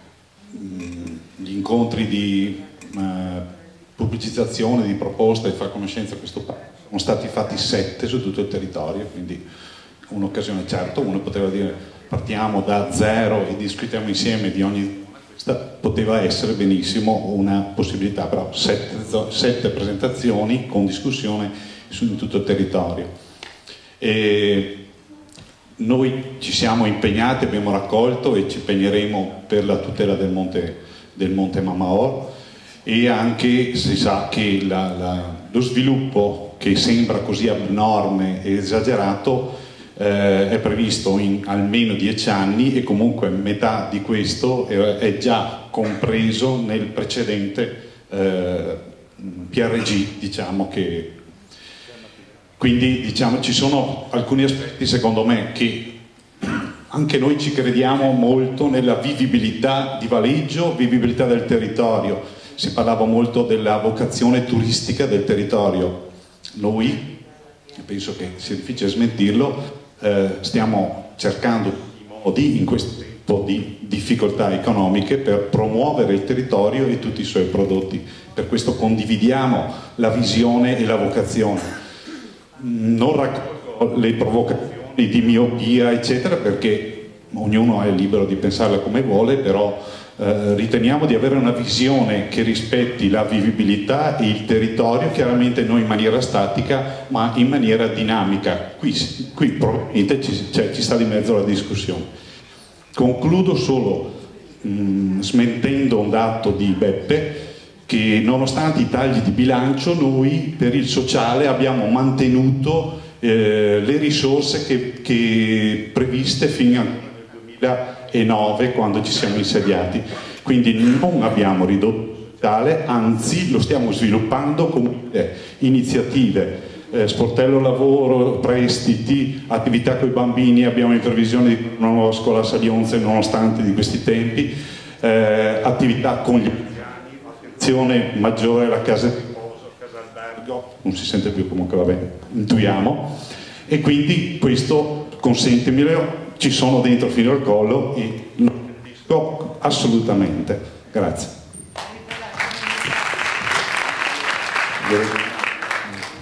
Faccio un passaggio poi. Allora, credo che comunque tutti i dibattiti abbiano portato aiutano alla riflessione, ad arricchire la riflessione. Io faccio solo 2 passaggi, almeno sulla questione. Intanto sulla questione dei servizi è il meccanismo degli adeguamenti dei servizi, che con la crescita della popolazione ovviamente questi necessitano di un adeguamento. e mi fa piacere sentire però su alcune, parlando con alcuni insegnanti, soprattutto ci è stato segnalato che si sente questa difficoltà di adeguare l'aumento soprattutto per quanto riguarda le scuole di infanzia rispetto alle necessità che il territorio esprimerebbe.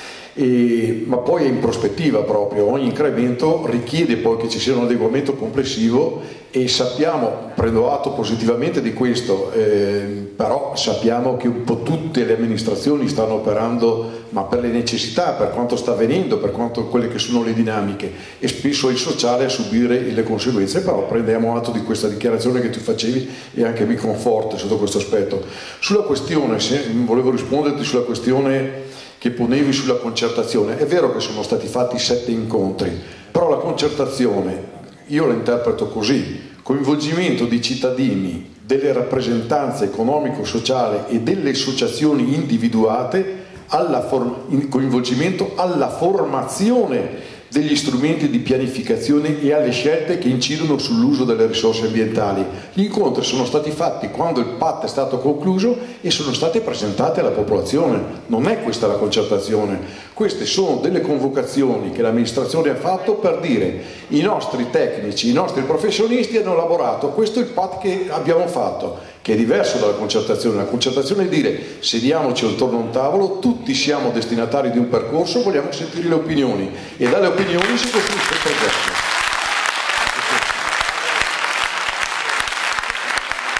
Due parole sulla questione del rapporto lavoro e ambiente, che è vero che siamo in una situazione di grande difficoltà. Io faccio il sindacalista di lavoro e quotidianamente purtroppo ho a che fare con la crisi in maniera pesantissima, per non dire drammatica. Credo che però ci sia la necessità e ci sia anche la possibilità di equilibrare l'aspetto occupazionale con l'aspetto anche delle modalità di gestire la crescita del proprio territorio.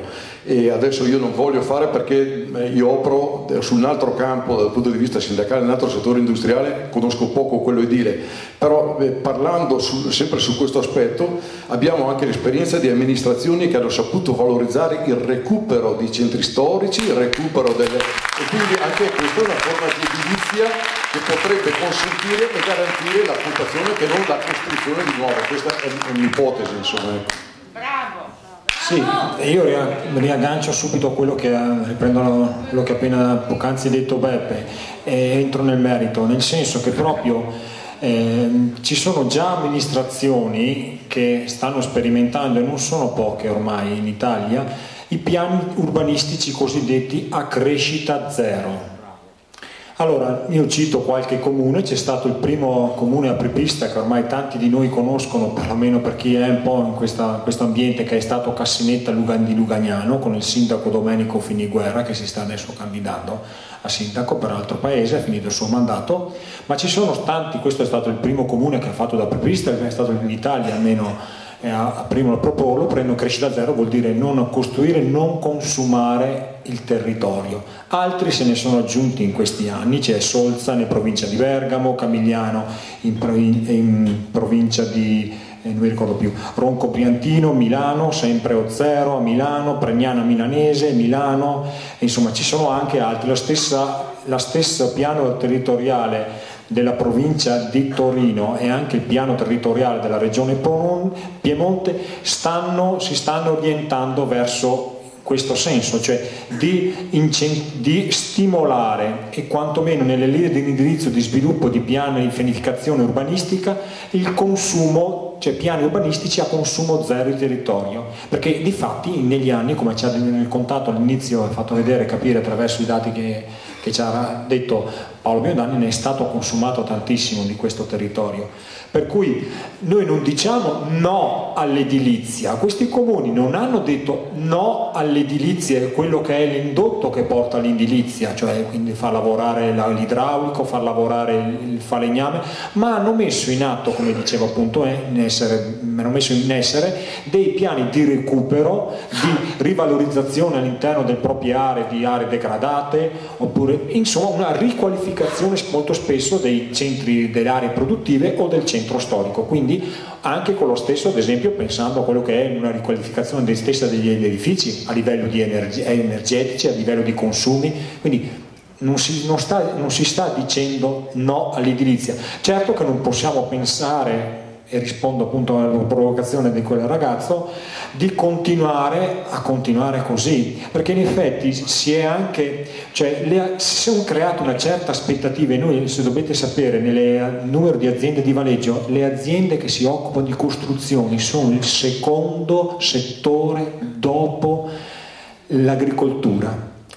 Questo anche, questo mercato così drogato, io dico, è stato un mercato a tutti gli effetti drogato, ha creato certamente fortissime aspettative, ha creato la creazione di diverse aziende anche sul nostro territorio che si occupano di questo settore, di indotto o direttamente che costruiscono oppure nell'indotto stesso, ma non si può continuare per tenere continuamente, comunque mantenere queste aziende, continuare a costruire. È illogico, irrazionale, lo potete capire, è una bolla che deve a tutti gli effetti, non può continuare a durare. È un mercato che di fatto è stato drogato e purtroppo è stato incentivato appunto da scelte politiche, quindi che hanno permesso anche la costituzione e la nascita di queste aziende a Valeggio, ma in tante, è una fotocopia, questa non è successo solo a Valeggio, e di fatto il settore dell'edilizia è sempre stato trainante, ahimè, in Italia, perché la casa per l'italiano è importante comunque,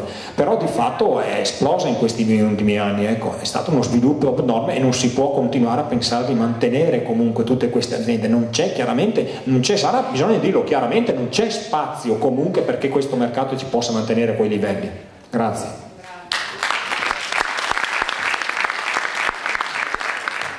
Il giovane là ha veramente toccato il tasto dolente, si chiama ricatto occupazionale, no? A quelli che lavoravano alla Ethernet gli dicevano o lavorate così oppure non avete il lavoro, e con la crisi sarà sempre peggio.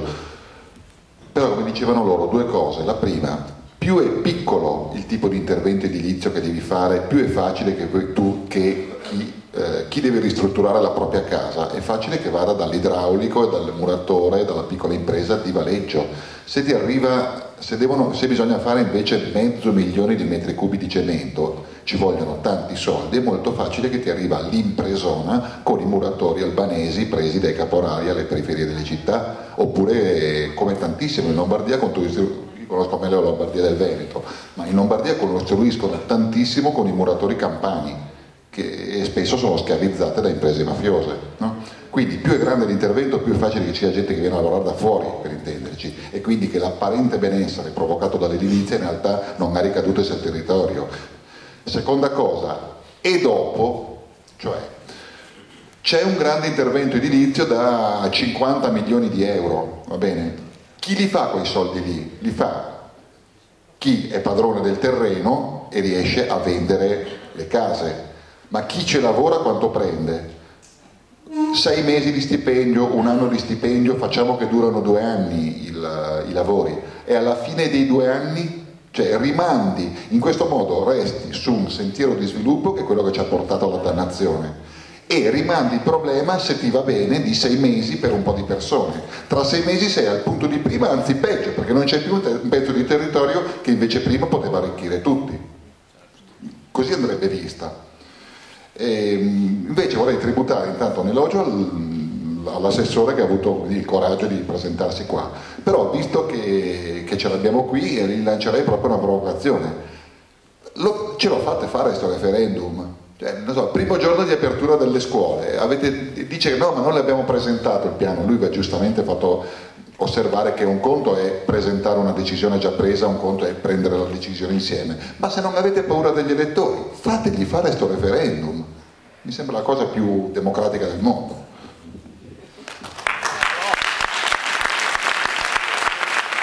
Ultimo sforzo, abbiamo fatto 30, facciamo 31, un canto dove adesso però prima abbiamo fatto vedere le criticità, adesso vediamo le perle che abbiamo e che dobbiamo salvaguardare.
grazie ancora all'Ensemble Group.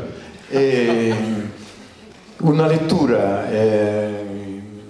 lettura tratta da, che chiediamo a Beppe se ce la legge, a Beppone, da un libro di Mercalli, che è una lettera al sindaco e agli amministratori, che pensiamo possa un po' essere anche una sintesi rispetto all'interessante confronto che abbiamo avuto questa sera.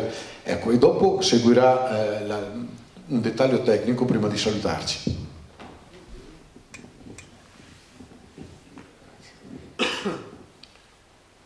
Caro sindaco e cara amministrazione, amministrare oggi è una responsabilità enorme e sulle vostre spalle grava non solo il giudizio degli elettori, non sempre informati, non sempre onesti, che vogliono solo risposte e conoscere per oggi quello che c'è da fare, ma pure quello che delle generazioni più giovani e di quelle ancora a venire, che vi condanneranno senza pietà o vi ringrazieranno per l'eternità, perché dalle vostre scelte dipenderà il loro benessere.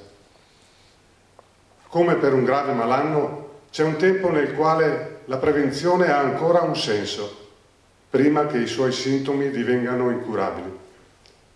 Sei proprio tu, siete proprio voi, quelli in grado di assumere decisioni prima che sia troppo tardi. Allora, provate ad uscire dagli schemi, dal conformismo ideologico, dalle soluzioni semplificate, dalla comodità, dal piccolo o grande interesse, dall'ignoranza, dalla supponenza. Provate a pensare a un progetto che parta dalle esigenze dei cittadini di oggi e di domani, coinvolga i centri di ricerca per trovare le soluzioni più razionali tramite le condivisioni con le persone dei vari scenari possibili.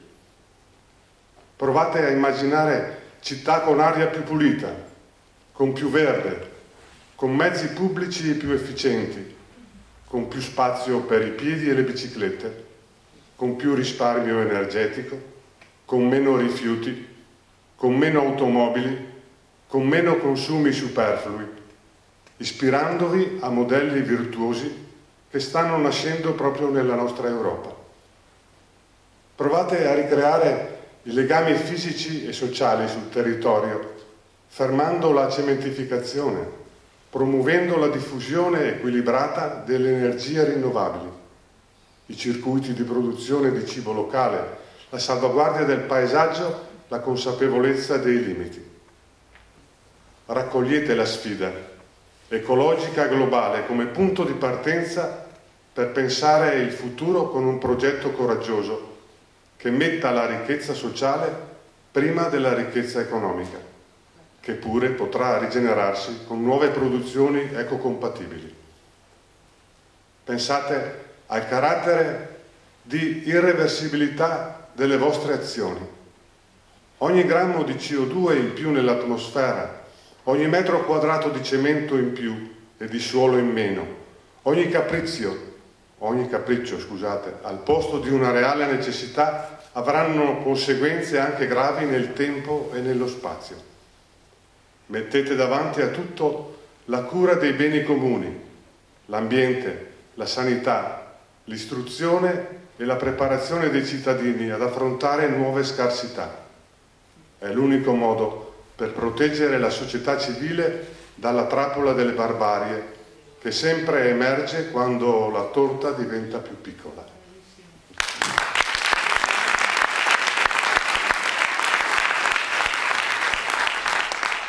Allora, concludo io un po' a livello tecnico. Allora, sì, il motivo anche stesso l'ha detto Beppe di questa nostra serata, insomma, ecco. Noi crediamo che la partita sia aperta ed è tutta da giocare. Allora, il PAT è stato votato il 7 di marzo, abbiamo adesso ancora qualche settimana per poter presentare le nostre osservazioni al PAT. c'è la possibilità effettivamente concreta di poter migliorare e cambiare questo PRAT. Noi ne siamo fermamente convinti. Come poterlo fare? Cioè, nel senso dire, ma prima di dire come poterlo fare volevo venire a dire qualcos'altro anche. Io in questi anni, da quando un po' mi sono cominciato a prendere a cuore, insieme a Beppe e a tanti altri amici e compagni del Morar, di questa battaglia, mi trovo, mi fermano per strada, mi parlano di questo, sento talvolta un clima un po' di rassegnazione, no? Nelle parole che si dicono stanno rovinando Valeggio, Fabrizio, stanno rovinando la Valeggio, non l'abbiamo più, non la riconosco più così come era una volta. Allora io cerco di spiegare, e voglio che questo messaggio passi anche questa sera, che alcune volte quel stanno rovinando la sta a indicare, credo, una classe politica, qualcosa che sta più alto di noi e che noi non possiamo fare niente.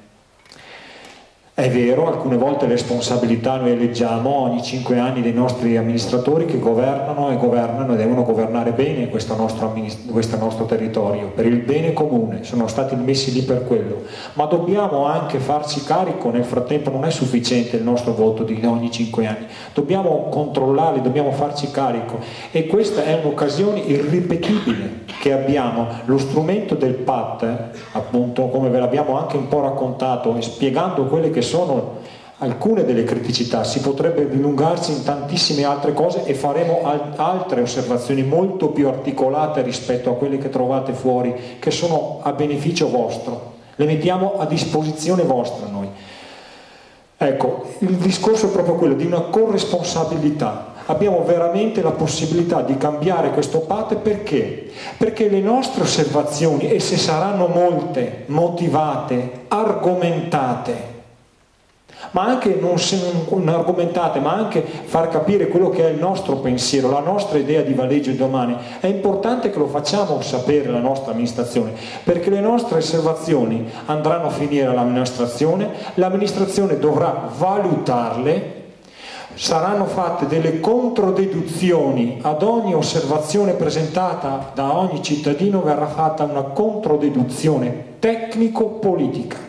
Cioè si siederanno attorno a un tavolo la nostra amministrazione con i tecnici che hanno elaborato questo PRAT e faranno le controdeduzioni alle nostre osservazioni, a quello che noi come cittadini esprimeremo, diremo su questi elaborati, sugli documenti del PAT, sulle... Sì, adesso finisco.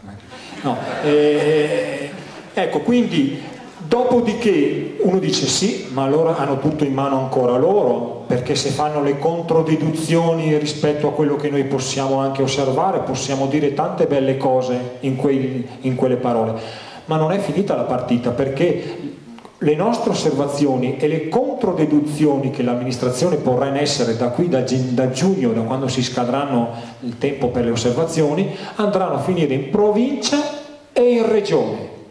Sarà una conferenza di servizi tra comune, provincia e regioni che deciderà alla fine se, quanto e come accogliere quelle osservazioni che come cittadini sapremo elaborare e sapremo presentare. Allora, come fare per presentarle? Allora, innanzitutto, non fai venire la slide prima, Beppe, un attimino, scusatemi. Allora, le presentazioni e osservazioni del PAT, allora tutti gli elaborati e i documenti del PAT e della VAS le sono consultabili sul sito del nostro comune, www.comunevaleggiosulmince.verona.it, alla voce del piano d'assetto del territorio. Sulla destra nel campo c'è PAT, piano d'assetto del territorio. I documenti che dovrete eventualmente, su cui si devono fare le osservazioni in questa particolare fase, sono i documenti di adozione PAT e i documenti di adozione VAS, sono proprio scritti così. Documenti di adozione PAT in particolar modo sono più importanti. Io vi consiglio, se avete poco tempo, di leggervi in particolar modo la Bibbia di quello che è poi il PAT, le norme tecniche, che è un po' il Vangelo, quello che dovrebbe dare la linea guida poi dello sviluppo dell'assetto territoriale del territorio del Valeggio. Norme tecniche del PAT. Modalità di presentazione delle osservazioni. Allora, bisogna indicare le proprie generalità, il sottoscritto, scritte, quindi ognuno può scrivere in carta libera, in carta semplice, in forma libera, non occorre, non ci saranno moduli precompilati che dovete fare. specificare, queste sono importanti per quello, per dopo non essere invalidate, specificare se l'osservazione viene fatta sui documenti di PAT o sui documenti della VAS. La valutazione VAS vuol dire valutazione ambientale strategica, che sono altri documenti su cui uno può fare delle osservazioni, e noi faremo anche su quelle. Quarto, presentazione all'ufficio protocollo del comune in 4 copie. Cioè, una volta che il cittadino l'avete scritto la vostra osservazione, va presentata all'ufficio protocollo in 4 copie, una originale, le altre 3 le potete fotocopiare. Andiamo avanti. Ancora. Oppure possono essere inviate, se non volete andare all'ufficio protocollo, negli orari indicati di apertura, chiaramente quello sulla destra entrando nell'atrio, sulla destra, attraverso la PEC, la posta elettronica certificata. C'è l'indirizzo, comunque anche quello quando andrete nella pagina del sito del comune c'è proprio l'indirizzo del posto. Ecco, importantissimo la scadenza del testo. Abbiamo tempo fino a martedì 5 di giugno per presentare le nostre osservazioni. Allora, noi abbiamo fatto una nostra parte, nel senso che abbiamo già comunque in questi mesi abbiamo preso atto, abbiamo letto l'elaborato, abbiamo guardato i documenti, quindi come avete potuto capire questa sera abbiamo preparato fuori 5 tavoli, 4 tavoli, 4, e dopo un quinto vi dirò perché ne abbiamo preparato un quinto, dove troverete praticamente, allora il verde troverete le osservazioni di Monte Mamaor e Montevento, un po' più articolate rispetto a quello che abbiamo detto questa sera. Troverete le osservazioni cartellone rosso sullo sviluppo edilizio e crescita demografica. Sul invece tavolo col cartellone giallo troverete le osservazioni in merito alle cave. Allora, cosa verde sviluppo demografico, rosso Monte Mamaor, no, rosso demografico, verde Mamaor, giallo cave. Sì. E allora come utilizzare queste osservazioni? Noi le mettiamo a disposizione, le potete semplicemente, a questa sera noi quello che vi invitiamo è di portarvele a casa, leggerle con attenzione, e se condividete quanto scritto e vi riconoscete in quanto scritto, chiaramente di presentarle poi all'ufficio protocollo mettendo semplicemente i vostri dati e facendo le fotocopie. Chiaramente l'osservazione è anche uno spunto, un'occasione per poi rielaborare, andare a approfondire. Uno può prendere, non essere completamente d'accordo su quello che è contenuto nell'osservazione, ma può elaborare con sue parole, prendendo anche il concetto, esprimerlo in altra maniera. Insomma, ecco, è un aiuto, è un supporto che vogliamo dare. Chiaramente credo che noi più osservazioni riusciremo a presentare, credo più impatto avremo verso questa amministrazione e verso la provincia e il comune e la regione, scusate. Proprio per questo, proprio per incentivare la raccolta delle osservazioni e la presentazione, diciamo, forte, facciamo sentire forte la nostra voce. La partita, come ripeto, è ancora tutta aperta. Non credete che quello che è scritto nel PAT sia tutto oro colato e sia immodificabile. Dobbiamo essere noi corresponsabili di quello che vogliamo fare e come vogliamo modificarlo. Allora faremo dei banchetti informativi che partiranno, sono già partiti il sabato scorso, però adesso verteranno su quello che sono le osservazioni. Saremo presenti domani mattina al mercato, sabato domenica 20 maggio a Valeggio, e anche si sono attivate un bel gruppo di persone a Saglionze. Saremo presenti il sabato 26 e 27 di maggio, il successivo. Domenica 27 maggio a Saglionze, durante una festa che hanno organizzato gli amici saglionesi, saremo presenti anche lì con un banchetto, e sabato, domenica 2 e 3 giugno. Ecco, chiaramente se ci sono persone che si vogliono attivare anche in altre fazioni, come hanno fatto diciamo l'associazione Insieme per Voi e il circolo noi di Saglionze, anche in altre fazioni, ben venga, cioè banchetti che diano informazioni e che chiaramente spieghino quello che sta accadendo e che poi portino appunto alla sottoscrizione anche di queste osservazioni.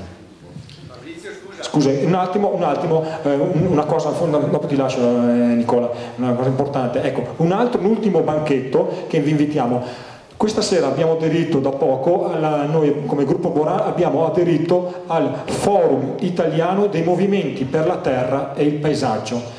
Da due mesi circa a questa parte il Foro Italiano dei Movimenti per la Terra e Paesaggio, che diciamo è, per capirci, è più o meno alla stessa fisionomia del Foro Italiano per l'Acqua, quello che ha promosso l'anno scorso il referendum per l'acqua, ecco, si è costituito, è molto ampio come arco di spretto di composizione di associazioni, ha promosso praticamente una campagna nazionale che è del titolo Censimento del cemento. Allora, lo slogan qual è? Quanti edifici sfitti, vuoti o non utilizzati ci sono nel nostro comune? Allora, questa, il Foro Italiano dei Movimenti per la Terra e il Paesaggio ha mandato qualche mese fa, e anche il nostro comune l'ha ricevuta, una lettera chiedendo praticamente che vengano censiti tutti gli edifici sfitti, capannoni e quant'altro, e case. Allora, in questo senso appoggiare la richiesta con la firma fuori, appoggiare la firma con fuori c'è un foglio in cui potete firmare se appoggiate questa campagna, perché più firme raccoglieremo, più indurremo la nostra associazione a fare anche questo censimento.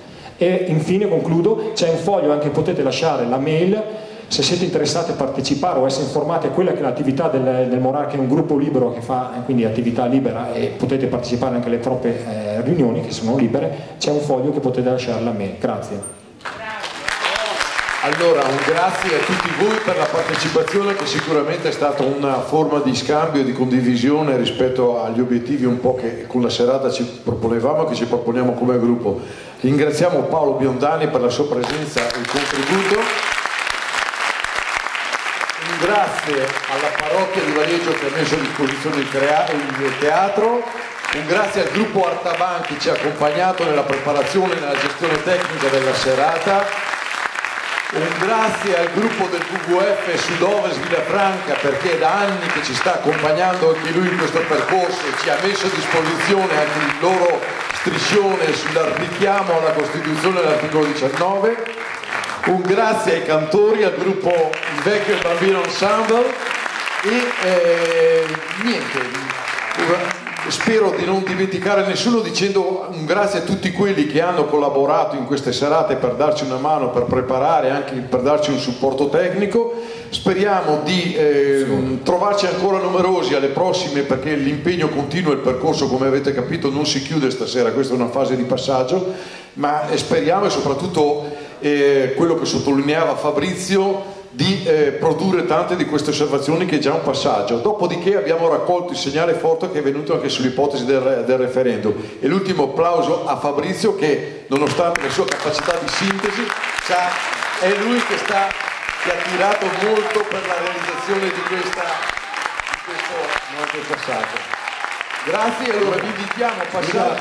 Un flash proprio, ricordo a tutti che entro il 25 si possono fare le osservazioni, il 25 di questo mese, per la discarica. Invito tutti i cittadini, a partire dagli agricoltori che si sono sforzati per fare prodotti di eccellenza, IGP della pesca, il kiwi più buono del mondo, ad attivarsi, perché qua sta scoppiando una bomba. Ok, allora le osservazioni sempre presentate in comune all'ufficio protocollo. No, beh, quelle vanno in Regione Veneto, le osservazioni per la discarica vanno in Regione Veneto. Comunque anche noi sulla discarica, terminato qua un po' l'impegno del PAT, ci attiveremo anche noi, perché comunque si potranno presentare le osservazioni anche al di là del tempo, diciamo, prestabilito del 25 di maggio, e noi abbiamo intenzione di elaborare anche delle osservazioni su per quanto riguarda la futura discarica. Arrivederci.